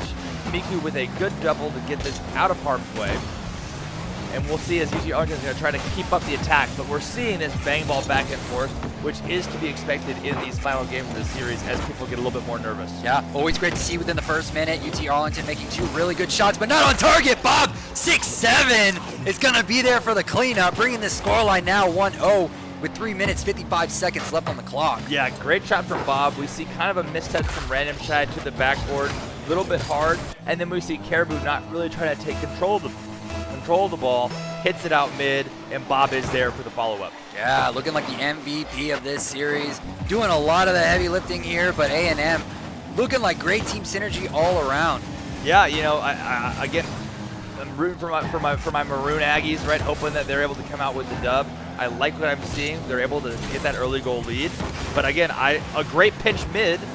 Uzan's not able to score that. Winnendog is there for the 50. and a good counterattack, but Bob is there to read the pass. A dunk from Win and Dog is going to make this a little bit awkward. Caribou can't get that boost. Good boost grab from Miku, excuse me. He's able to get that 50, looks for a bump. No one from A&M is there to follow. I lied, Bob is there. I don't know if Caribou didn't see him, but it seemed like he might have slowed down there. He might have pressed brake a little bit. Didn't try to fast aerial as much as he should have. But that is, another goal for Bob. Yeah. Wow. Bob now bringing this game 2-0 in Game 5. 3 minutes, 14 seconds left. Katsunamiku is going to be able to get that demolition right off kickoff. Yeah, Bob looks for a ceiling reset, able to use it to go mid. Uzan's there, going to try to look for a pass left. Can't find it in an open net, is going to be given to Caribou. Wow. I think trying to overcook there a little bit, right? When you know you're third man, you don't need to make a pixel perfect touch. You just need to clear it. You just need to give your team time to get back. And it seemed like he was trying to make a perfect read, but he didn't have to. Yeah, that one little opening is what creates a little bit more space, a little bit more breathing room for UT Arlington. Bringing this game now 2-1. Yeah, and a mistake like that is what allows UTA to creep back in, right? It opens the door.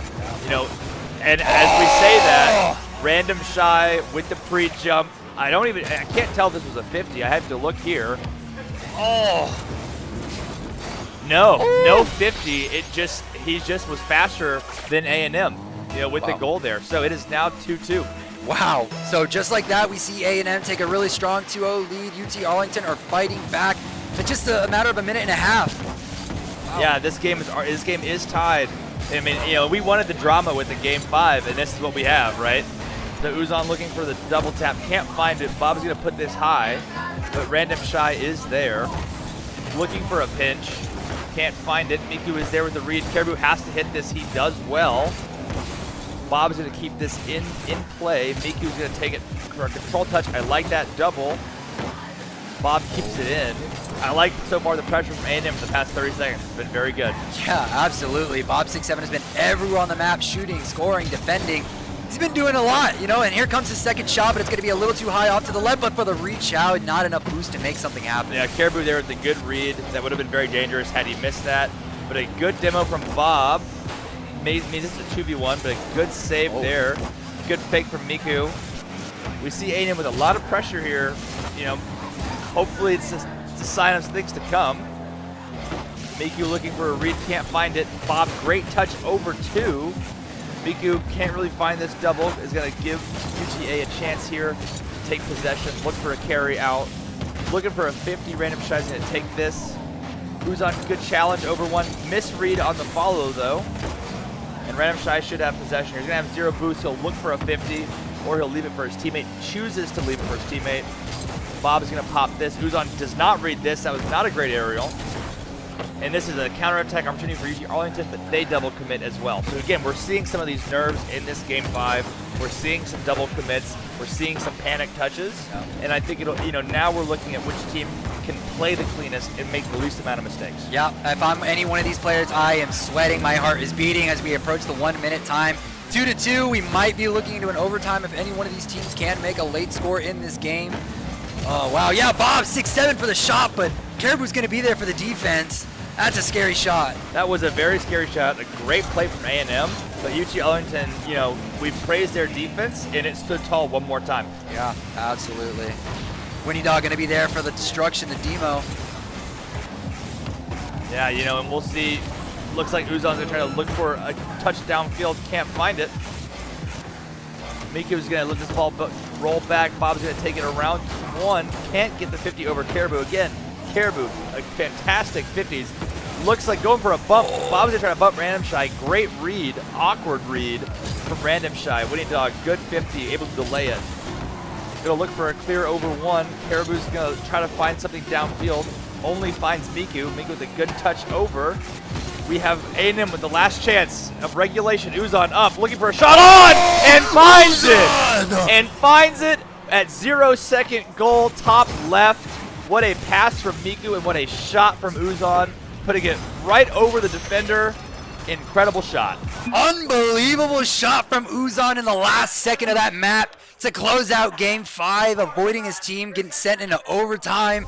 What a beautiful match that was. I mean, you know what? And as an Aggie, that was the best possible outcome I could have asked for. A good Rocket League series and a great shot to end it. Yeah. Yeah, very, very phenomenal series from both teams. Yeah. But A&M able to edge them out. An incredible effort. Brought it all the way down to the wire, just avoiding that overtime.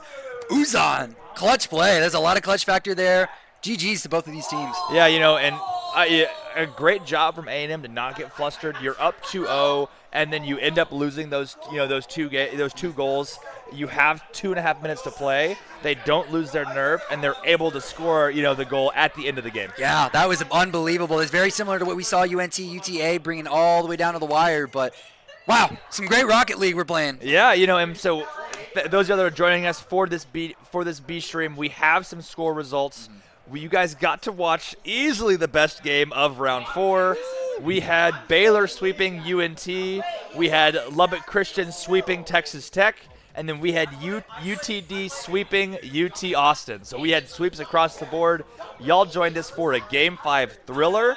I mean, what a game. Yeah, what a game. I really got to go back and look at those highlights, UTD versus UT Austin. That sweep, mop, 3-0. If you're a Comet, you love to see it. Yeah, great performance from UTD.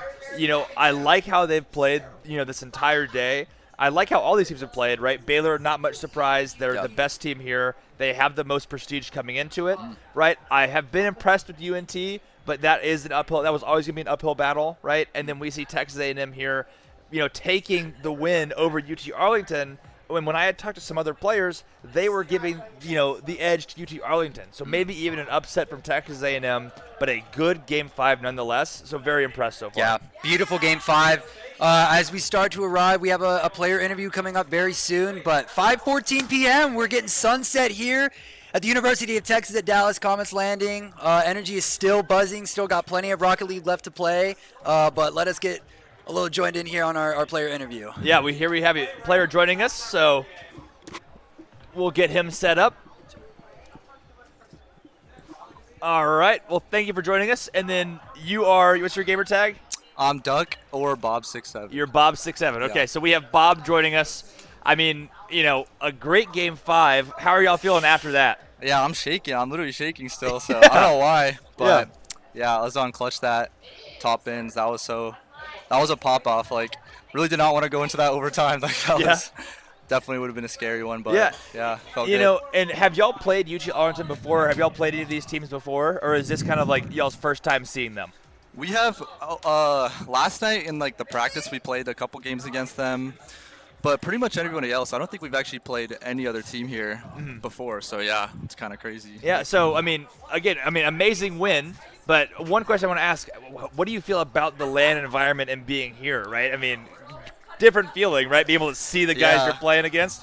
Yeah, I've never been on a LAN. Like, we were pretty close to each other, so every time we got scored on, they would, like, pop off. So it was getting a little tilting, but, yeah, I mean, like, it's kind of hard to get over the tilt because, like, you mess up, you hear everybody pop off. But, yeah, I mean, it's probably the same for everyone, but, yeah. How are y'all feeling as the whole day? We have one more round. How are y'all feeling that y'all performed? We're feeling all right. We definitely wanted to do better against UT Dallas, but, yeah, I think we're all just still dealing with the nerves and stuff. But even though that series was 3-0, like 2 of them were 1-goal games, so we don't feel too bad about it. That series was a lot closer than we hoped to. We kind of hoped to like have a good comeback, but I mean, we still won, so definitely happy about that. But want to go into day 2 strong. Yeah, speaking of that, good luck in round 5, and then good luck in day 2. Hopefully we have you back, once y'all win again, right? We can have you on stream, so thank you again and good luck. Yeah, thank you.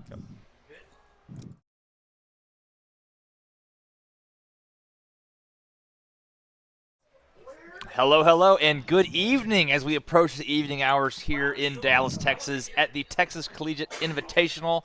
We are in the 5th and final round of Swiss, and we have a banger for y'all, ladies and gentlemen. We have Baylor playing our very own UTD. Should be an incredible game. Baylor so far undefeated, hasn't even dropped a game, and going against UTD, who is trying to play upset. Yeah, as a comment, I'm feeling a little scared, but I'm behind my boys on this one. It's been great day here for Rocket League here at the Comets Landing Esports Center. Energy's been good, but as we come into our final match, we're looking at a really crazy matchup. We are, and I could talk a little bit about it for those of y'all that are not aware. Baylor has recently acquired 3 extremely talented players in Hoxer, Andy, and Zanil. You have probably heard of those names if you have been around the esports scene at all. They are all professional or former professional RLCS players. Now they are making their collegiate Rocket League LAN not debut, but debut as a 3, as all 3 of them together here representing Baylor. So looking forward to seeing how they perform in this final round of Swiss, and we'll see if UTD is able to make it close. Right, so far their goal differential has been astronomical, to say the least, right? So we're here to see if UTD is able to take a game, keep it close, and really represent, UTD well. Yeah, I think UT Dallas has a really good shot. Even though they have a 3-1 record, only losing to Lubbock, I think we're looking at a really close game, in my opinion. I think so. Yeah, we are. We're trying to get all these players in here, so bear with us as they all come in. I believe we're getting all of the players in here now. So, I'm excited, right? We've talked about, Dalton's experience, right? The one thing that I think UTD has going for them is that all 3 of them are fairly high ranked in the ranked ladder. So these players are not new. Right? I was talking to T. Saban earlier, and he told me that he has beaten Hoxer in rank 2, so he is not scared. Yeah. So we will see if he is able to carry on that tradition of beating Hoxer, and if he can do it here in this final match. Yeah, absolutely. We're getting these players loaded in. Our game is about to start. I'm getting a little jittery. Yeah. Getting really excited for this matchup. Yeah, emotions are high. Yeah. This is one of the best games of the day. We're super excited that we are able to bring it to y'all as we get the players loaded in. I believe we are signaling the all-readies, and we are going to get Game 1 underway. Yeah, absolutely. As Game 1 gets started, our kickoff, I'm going to be looking at Dalton to really step it up here. Yeah, we're going to see, and I expect some kickoff strats and some possession here as Zanil takes this ball off the sidewall. Looking for the flip reset, can't find it, save it with a clear. Hoxer's going to take control, looking for a slow play out. Has a flip reset, chooses to hold it over Zora. Dalton gets bumped back to Narnia, and we'll see if Zanil is able to keep this in the UTD half. A missed touch from Dalton. Andy with a fake. Hoxer is going to look for a double tap. He finds it, but Dalton there with the save. Zanil cannot shoot it. Andy with a good touch out mid. Zanil there to follow. Already the pressure from Baylor is immense. Yeah, it's already there, and UT Dallas trying their best to hold on to their defense. So far, they're able to hold on just for a little bit, but Dalton right now starting to make an advance, but a clean shot! Save it! Let's go for a score! UTD strikes first off the backs of Dalton and T. Saban Dopp, proving that he is still better than Hoxer, even if it's in 3v3. So, great start from UTD. Yes. A lot of pressure from Baylor, but we already see them jumping out to a 1-0 lead. Can they hold on? Yeah, I really gotta control myself. It's really hard. I've been a Comet for 2 years and some change right now, so for me this is like a really big matchup for these players. Yeah, a lot is on the line, right? Right now, this isn't an elimination match. This is just for seeding. But there is a lot of pride, right? In anybody that has played any type of sport competitively, you always want to play the best and see how you stack up against the best.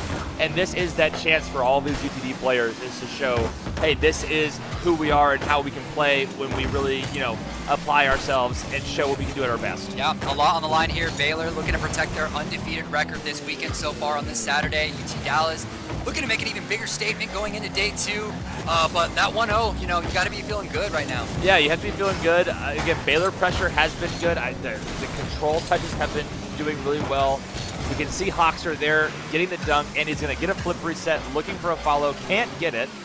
Hoxer should be first to this ball, looking for a mid-pass to Zanil, and a great shot around Zora. Writing was on the wall there, right, when Hoxer has this much time on the ball, pops it mid, Dalton backflips off the backboard. Zanil is there for the snipe. And the game is level at 1-1. Yeah, leveled. We got about 3 minutes, 12 seconds left on the clock, 1-1 score. We're already looking at a very electric game. These players, they have come to play in their last match here on Saturday. They have, and this is, for Baylor, if they're able to 3-0 this, they will have the perfect day. So, there is stuff on the line for them. They're trying to find that, a perfect day would be a great start to the LAN for them. So, I expect them to be trying as hard as they can, right? They're here to win. They're not here to, mess around. So we already see, 1-1, Zora looking for the backboard. Zanil is there with the read. Dalton gets it over one. Hoxer with a good touch forward. Zanil looks for the pre-jump. Zora is faster to it. Andy with a control touch up to the backboard. Saban with not much boost. Open net here. Zora, incredible pinch save off the crossbar and out. That one looked like it was all but in. As Dalton has an open net, almost takes it. Hoxer is there, fast enough to get it. I mean, good stuff so far from UTD. Yeah, defense has been looking incredibly strong. I'm going to be honest, I'm probably sweating more than these players right now. Maybe we need a heart rate monitor for you, right? You know, Yeah. we talked about it getting it for the players, but maybe we do it for you. Yeah, I know. Yeah, as this ball stays in the Baylor half, Zanil will hit this out, looking for Andy. Andy chooses not to go to it. Dalton looking for almost a skim, can't find it. Saban is there, going to try to take control, gets bumped off the play. Zanil is there to follow. Andy with a quick shot on, no one there to follow though. Not much boost on the side of UTD. Zanil gets to that corner boost steal. Andy's going to take possession here, look to the air, goes for a double, looking for someone else. Nice. Saban, great pre-jump, has the double touch. I mean, good pressure so far. UTD is able to meet Baylor at midfield, not allowing these players, to have possession, right? Because when, let's face the facts. Baylor is the better individual team. Yeah. All three of those players are better than all three of UTD solo, but it is how can UTD interact as a team? How can they show them, how they work together, right? And that is going to be the difference in if they can take this game or not. So when you have players like that, cutting down the space, cutting down the time, that is the most important thing to do. I mean, as a comment, that's really hard to agree with. I'm going to be completely honest with you. But on paper, yeah, it does. But it really looks like UT Dallas is giving Baylor a run for their money. The defense has been incredibly strong. Their offense has been pretty well attacked. Yeah, I've liked what I'm seeing. I'm sure there are some nerves for UTD, but at the same time, I'm hoping that the thought process is, hey, we're here, we're going to play them, and no sweat off, no skin off our back. We're going to have fun and just play as much as we can, as hard as we can, and the results be what they may be, right? And so we'll see if, how this is able to continue carrying on as Baylor looks for the attack. Hoxer with the backflip chow, hits that to the sidewall. Dalton there to meet Andy. Zanil bumping Zora, but Zora is able to play the ball. Good 50 out by Hoxer. That's going to go to Andy. He's going to have possession, goes to the ceiling, has the reset. Looks for Zanil. Zora is there. A great 50 from Zora as Hoxer controls his ball on his backboard. He's going to get insta-child. Pass back to Saban. Andy's there for the read. This will go to OT in game one.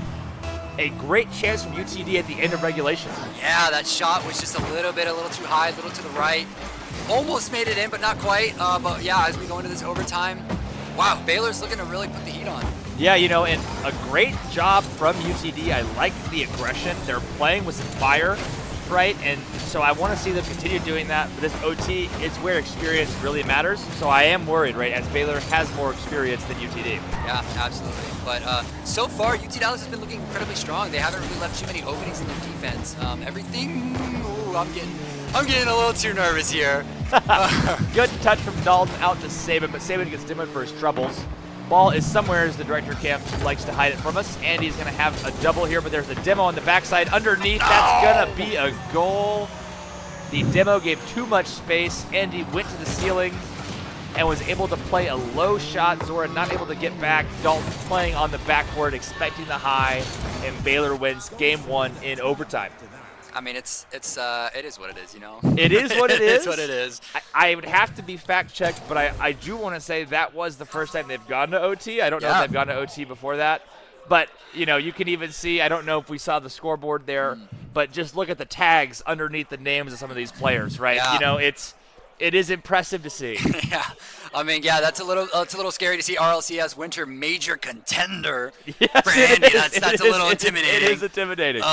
But I don't know. UT Dallas, this is home field advantage. I'm just trying to give the best of my energy I can to them. It's whatever. No, it was a very solid game one. Yeah. It was extremely close. I like what I saw from Dalton and Saban connecting for that goal. That's what they're going to have to do is look for those fakes, those mind games, right? Because Baylor is going to know what you're trying to do, so you have to work your way around doing something that's unexpected, right? And that's what led to that first goal and brought them into OT. Their defense, incredible. I have no notes for the defense. Their rotations were sharp. They were able to work well on little boost and, clear it out to each other. But now we just need to see some more creativity on the offense and I want to see some more demos, right? I had talked about, if for those of y'all that have been here all day, I talked about how at the highest levels of Rocket League, it becomes very challenging to demo certain players because they avoid it. Right. These are the players I was talking about. It's very difficult to demo them. You know, they do a great job of avoiding demos and looking at where you are, but I want to see UTD still try and work to get some of those demo plays. Yeah, absolutely. As Zora and Saban double commit for a save, Zanil, that might be one of the most open looks he's had in a minute. You can see Dalton wasn't really sure he was going to get bumped, so both Saban and Zora, lack of comms, they both went and ended up pinching it into harm's way instead of keeping it in safety. Oh man, you know what? We got this. We can still pull this back. It's really hard just to be like not biased, but T-Saban for the shot, not going to be able to make it, just a little bit too far to the right. A really good shot right off the rip. Looking to make an answer, but not able to make that happen. A very good chance. Zanil there with the follow. Hoxer also there with the follow, and then Andy with the follow. I mean, you can see the pressure from one of these teams, right? It feels like it's never ending, right? Yeah. It's always, oh, one person's there, then another person's there, then another person's there. And that's what we've talked about to a lesser degree for these other teams, right? Where the stranglehold that they can put you in, where it feels like there's just nothing you can do. But UTD has done a great job of keeping the ball out of the net. As Dalton looks for an infield pass from Saban, can't put the shot on net. A bad touch from Andy, an open net. Oh, we're not following it, but Saban's there. Yes! He will sink those. Saban! I mean, you know, say what you want. I think the keyboard clacks got in Zora's head there. I don't think he meant to hit that one the way he did. Yeah. But luckily, Saban is there to follow it up, and a great shot from him. Yeah, those follow-ups are really going to be the big difference maker here. But UT Dallas bringing the score up 1-1, 4 minutes on the clock. Let's go Comets! Yeah, great showing from UTD, able to neutralize the game again. So we'll see if they're able to actually push for a lead instead of playing from the tie or behind. Yeah, I mean, obviously we see UT Dallas is very capable of scoring, very capable of breaking through the defense for Baylor. So all they really got to do is just maintain that pressure, not get too much in their head, allow their defense to stay as it is. Yep, Andy looking for Zanil, saving with an incredible goal line save. Looks like Dalton and Hoxer traded demos. Andy with an air dribble towards net, can't find it, but Zanil is there with the follow-up. Zora, great 50. They're able to get the dunk. Gonna play off Zanil's touch, hits it to himself in the corner. Gonna try to take a 50-50 with Andy, does so. Looking for a beat on Hoxer, can't find it, but Saban's gonna take control of this ball. Has a missed touch, but looks like a double clip from Baylor is gonna result in nothing threatening coming their way. We'll see as Zora tries to take control of this ball, cannot beat Andy. Looks for a 50, doesn't find it. An awkward read, it should be easy for Saban. A poor shot from Hoxer, didn't do as much as he's there to follow it up. But you have Zanil there following. Looking for a 50, gets a great 50. Double clip from Baylor, a fake. Zora was able to play the fake, and he should be fine. A double commit again from UTD. It seems like, you know, there might be some nerves now as we're getting to, you know, oh, wait a minute, they can bleed, right? And all of a sudden now we're going to start double committing a little bit and trying a little too hard to win the game. So I want UTD to stay calm and stay collected. I know, it's really hard for me. These players are playing at such a high level, so boy, you know, I think that if UT Dallas can just maintain their composure, maintain their confidence when it comes to scoring and keeping that momentum going, I think they got a really good shot at coming out with this. You know, and I agree. And, you know, we haven't talked much about previous results, but I will talk about Baylor's as they were playing, you know, in the CRL qualifier, and they got top 16 in it, right? So a very strong team that has gone at the national level and played very well. So this is a big, I mean, this is a big series for UTD just to prove that they can hang with the big dogs. Yeah, even if it means taking a map, you know, that says a lot about a lot of the other teams that they play here, especially going into Sunday. Yeah, so we'll see. You know, Hoxer's going to take control here, look for the 50. Is going to backflip here. Andy's going to take over for him. 50 out back to Hoxer. Zanil says, I got it. Zora is there for the read. Dalton and Andy 1v1, but a good 50 might be in the net. Somehow, Zora didn't own goal that. I've never seen that before. That was incredible. Wow. Good save from UTD as Dalton is there to dunk. Andy goes back towards Hoxer, but Hoxer wasn't able to pick up the boost and follow it. Save with a good pinch around Zanil. Zanil awkward there. Andy's going to play him the ball. Dalton beats him to the wall. Ball is dangerous in the Baylor half. Hoxer around 2. A difficult spot for Dalton. Dalton does extremely well there for the save. Looking for the pinch, cannot find it. Oh, a good bump. Wow. Nice. A Nice. good bump. No one from Baylor there for the follow. It seemed like there wasn't communication on the fact that someone got the bump on the player attacking. And so Saban played the shot, but a good flick from Dalton. 1v1 with Andy. A good 50 back to Saban. Saban has no boost. Hoxer will find Andy in the corner. Over one. Saban has a free ball. Finds Zora. I like the pass. Yeah, UT Dallas are doing such a great job of just keeping their side under control. Not too much is going on, but in that last minute we saw a little bit of weakness from Baylor, but they're starting to fight back now. UT Dallas looks like they're struggling just a little bit to hang on to possession, make sure that nothing happens too much, but Nugent there for the block. Yeah, and we see Hoxer there with the 50. An incredible save from Dalton. I mean, Dalton is really peaking this series. He's playing extremely great Rocket League, very consistent, very efficient Rocket League. And, it has to be as we go into the second straight overtime. I mean, if there's a time for UT to do it, it is now. Yeah, absolutely. UT Dallas are really giving Baylor a run for their money, but Dalton's going to be there for the defense. Andy not able to score. Dalton trying to send it back on their other side. Wow. Yeah, Saban with the clear over one. Not much boost to speak of. Zora's going to stay on the ball, just trying to not let them have space. Dalton's going to go off the ceiling, can't find the follow-up. Neil will place it in the corner. Dalton did get that boost over Andy, a critical boost grab, but there's going to be a bump and an open net, but Saban is there. A crucial miss on the backboard, but we're able to escape unpunished. W. Saban there really saved that goal. It was open wide. Nobody was there for the collect. But Dalton here with a beautiful dribble is trying to beat Zanil out for it, but Hoxer is going to be there to push it back. Yeah, and we see Zora here in the corner. Saban's able to read that ball. Andy 50s out to Zanil. Unfortunate 50s. Zanil has a great shot on net. It's not going to be in. It's going to bar out. He's going to get bumped. He took too much time on that read. You have to be moving faster in this series. They're able to escape this time, but that is a worrying sign. Yeah, even a little bit of hesitation can create a big opening for a team to score. So I can start to see a little bit of hesitation from UT Dallas here now. Yeah, I believe, like I said, the nerves are getting real, right? Because, there weren't any expectations going into this because people, have put Baylor on such a pedestal. But now they are beatable, right? And there are some nerves now that come with when a team looks beatable. Yeah, I think even tomorrow, Sunday, there's a lot of homework UT Dallas can do to really analyze Baylor's play style. But right now, this is like the first time we've really seen a little bit of weakness from Baylor. Yeah, a great video from Andy, but Zora is there. Way to play that defense well and not overcommit, right? Because that could have just been in the net if he tried to cheat out of net. So, good save from Zora as Hoxer hits this off the sidewall to a pre-jumping Andy. Andy's going to find Zanil. Zanil's looking for the double tap. Can Zora be there? He does. A missed touch from Dalton puts the ball in a dangerous spot. Saban should be there. Trying to find Dalton with a pre-jump. Can't. Can Zora beat Hoxer? He does. I like the speed I'm seeing from UTD. They are playing a fast game, and it is allowing them to not concede on some of these, balls that might go either way. Yeah, they're playing very methodically, very patiently. Even though we've seen a little bit of hesitation, they're still maintaining control. They're not letting Baylor get in. Shot. Oh, no chance there. Wow. A very dangerous spot for Saban. Zora with the own goal. Zora playing a near side rotation. He didn't take the pad line and get out. He was just trying to get back, and unfortunately he 50s it and plays for Baylor in that critical moment and puts the ball in his own net.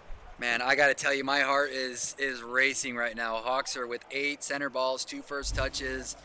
Baylor playing incredibly well, but look at the shot line. That is insane. 16 shots compared to just only 5 on UT Dallas. Yeah, UT Dallas, yes, they're playing well, but they are escaping with their lives a lot of this pressure, right? You can see how many shots Baylor has. They're just not scoring them. Yeah. So if you're UTD, we have to, I like that they're challenging the midfield and they're trying to take possession, but they have to start looking for some demos, air dribble bumps, fakes, anything like that will allow them to have a little bit of extra space to maybe secure a goal there.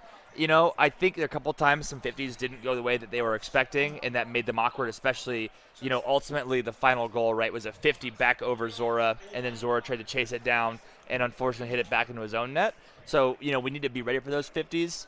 But, again, if you're UTD, head held high, you're playing really well, and I want to see what they can do in this third game. Yeah, I think UT Dallas has given Baylor the most trouble that they have all Saturday.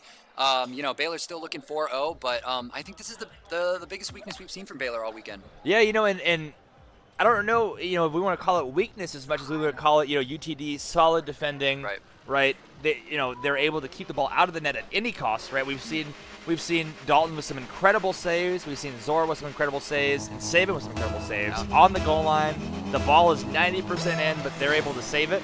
Because in Rocket League, like soccer, ball has to be 100% in the net for it to count as a goal. So we'll see if they're able to keep up the saving and maybe start building some attack opportunities. Oh my. And I jinxed it immediately. As we see a good, offensive pressure from Hoxer, gets the bump like I talked about. Zanil is there to follow it up, places the top right corner.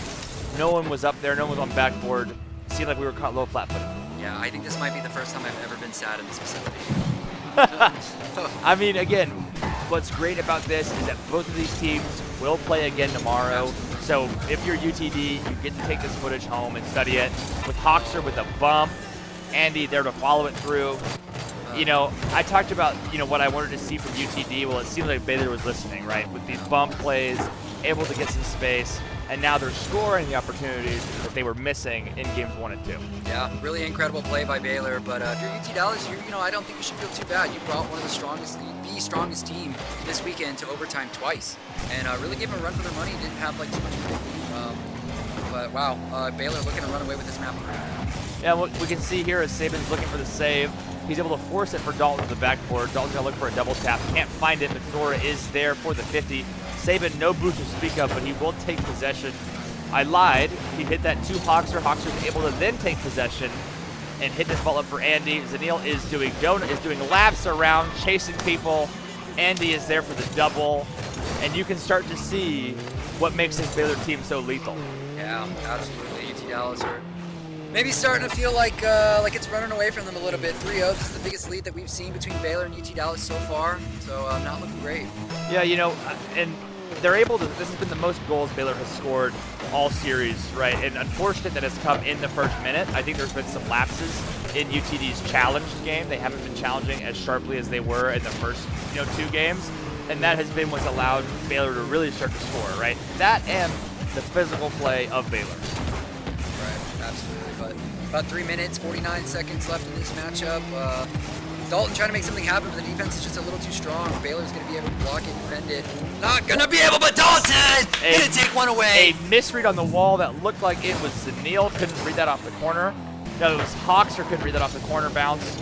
And then Dalton was there playing the miss. Wise from him. Able to follow through. 1-3. There is still hope. And we have seen that Baylor is not perfect. They are not infallible.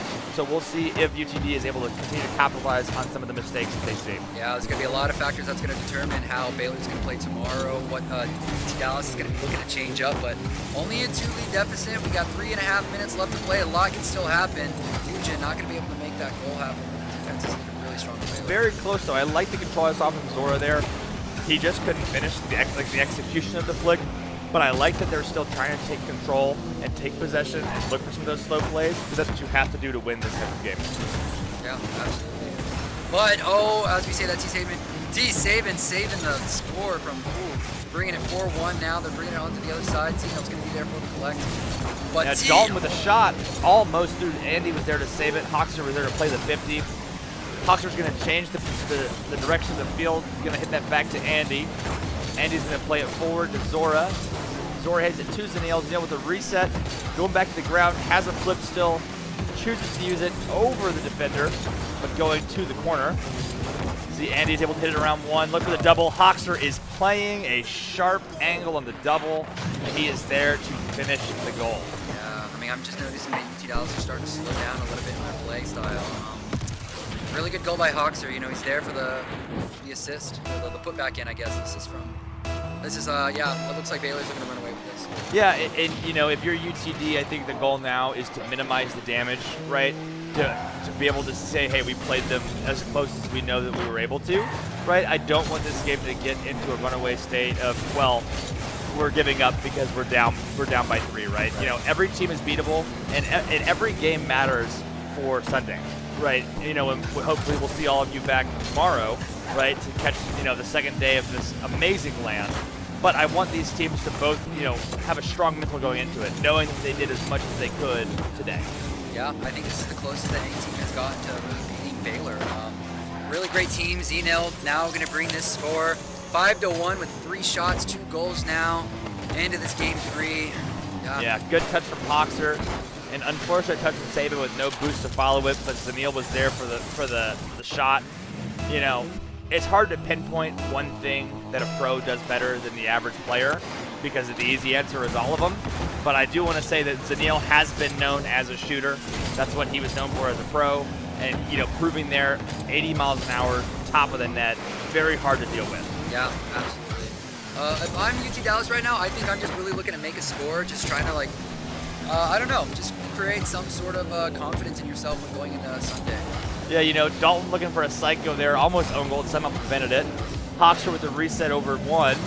Dalton missing, but Zora was there to collect.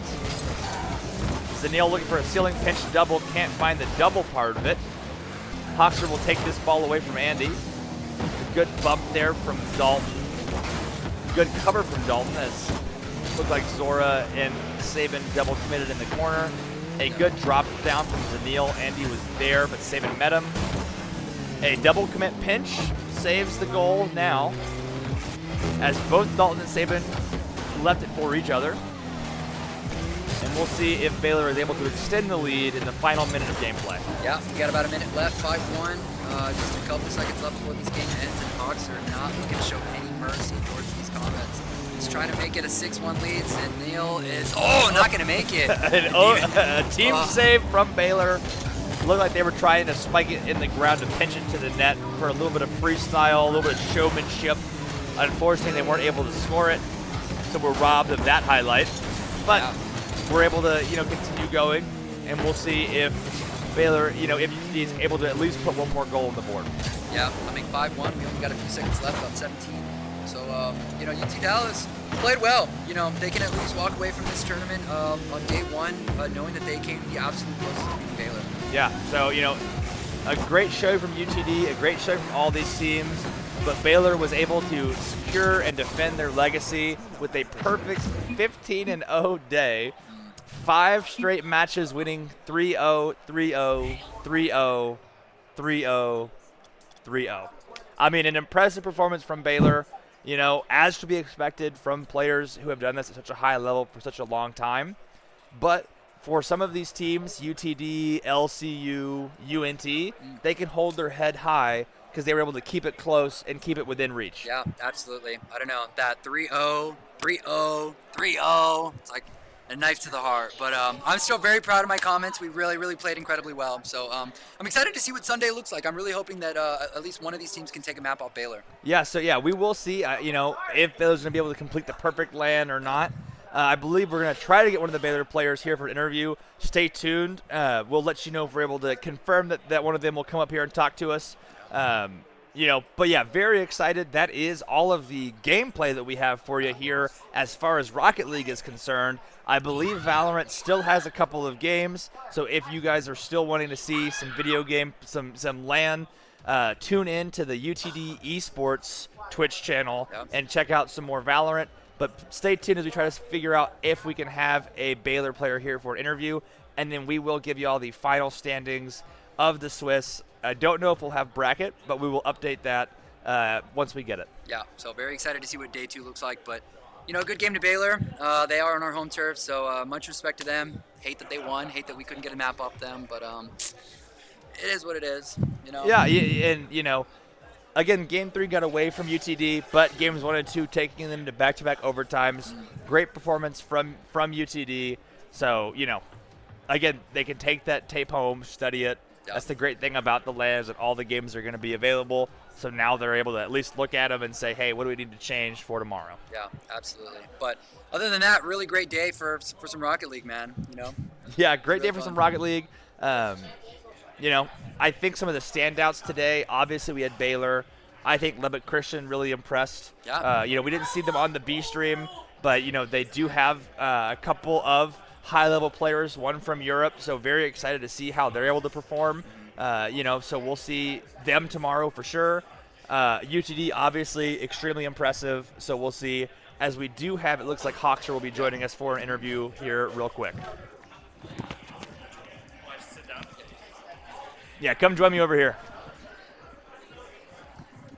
Howdy. Howdy. Well, thanks for joining me. Fix my headset. Yeah, you got it. thanks for You're having good. me. All right. Well, thanks for joining me.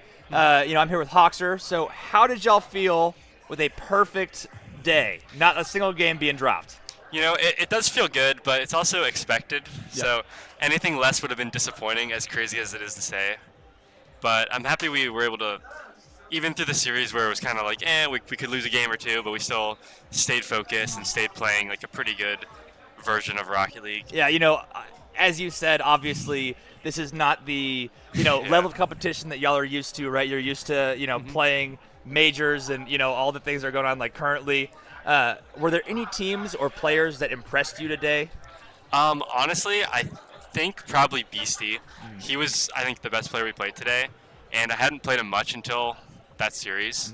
So he's improved a lot since the last time I played him, and I was honestly impressed. Yeah, and then for those of y'all, Beastie is one of the players on Lubbock Christian. So we didn't get to see him on B-Stream, but yeah, excited to see him, continue to play, and I think he's still playing some RLCS quals. So I think he made the last regional potentially. Yeah, Or one of the so last very ones. impressive from him. So anything else that y'all are excited for? I mean, here you guys got tomorrow. Are y'all playing for the monitors, or are y'all just playing to get some reps in, get some of that? A little bit of both. I think we do want to win another trophy potentially. We had one last week from the Hawaii Invitational, and we're trying to just build up some momentum before CRL starts. Yeah. So this is just another, one more step in continuing our momentum. Getting ready as we there for go that. Well, towards that. I mean, good luck tomorrow. Thanks for taking Thank you some very time much. to talk to me. But yeah, I hope y'all kill it tomorrow. Thank you. Thank you. Amazing.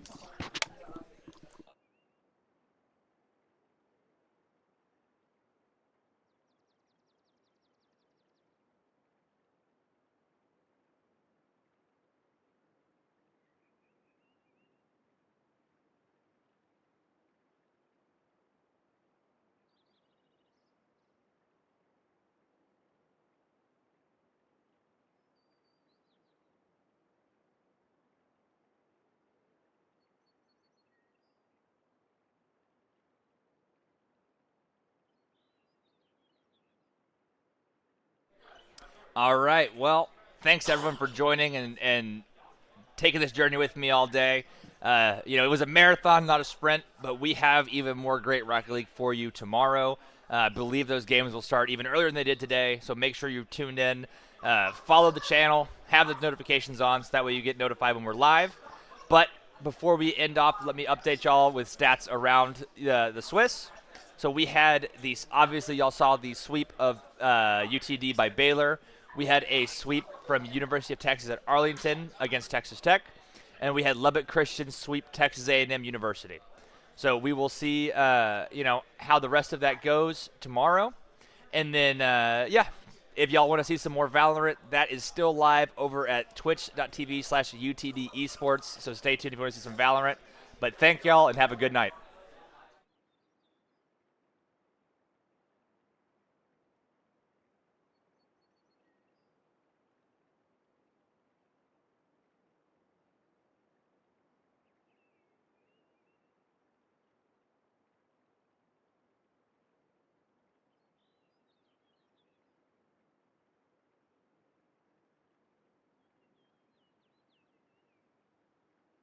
All of our Rocket League matches have wrapped up. We're going to reveal the final bracket tomorrow and show you where each of these teams stand heading into our knockout rounds. You don't want to miss it. We'll be right back.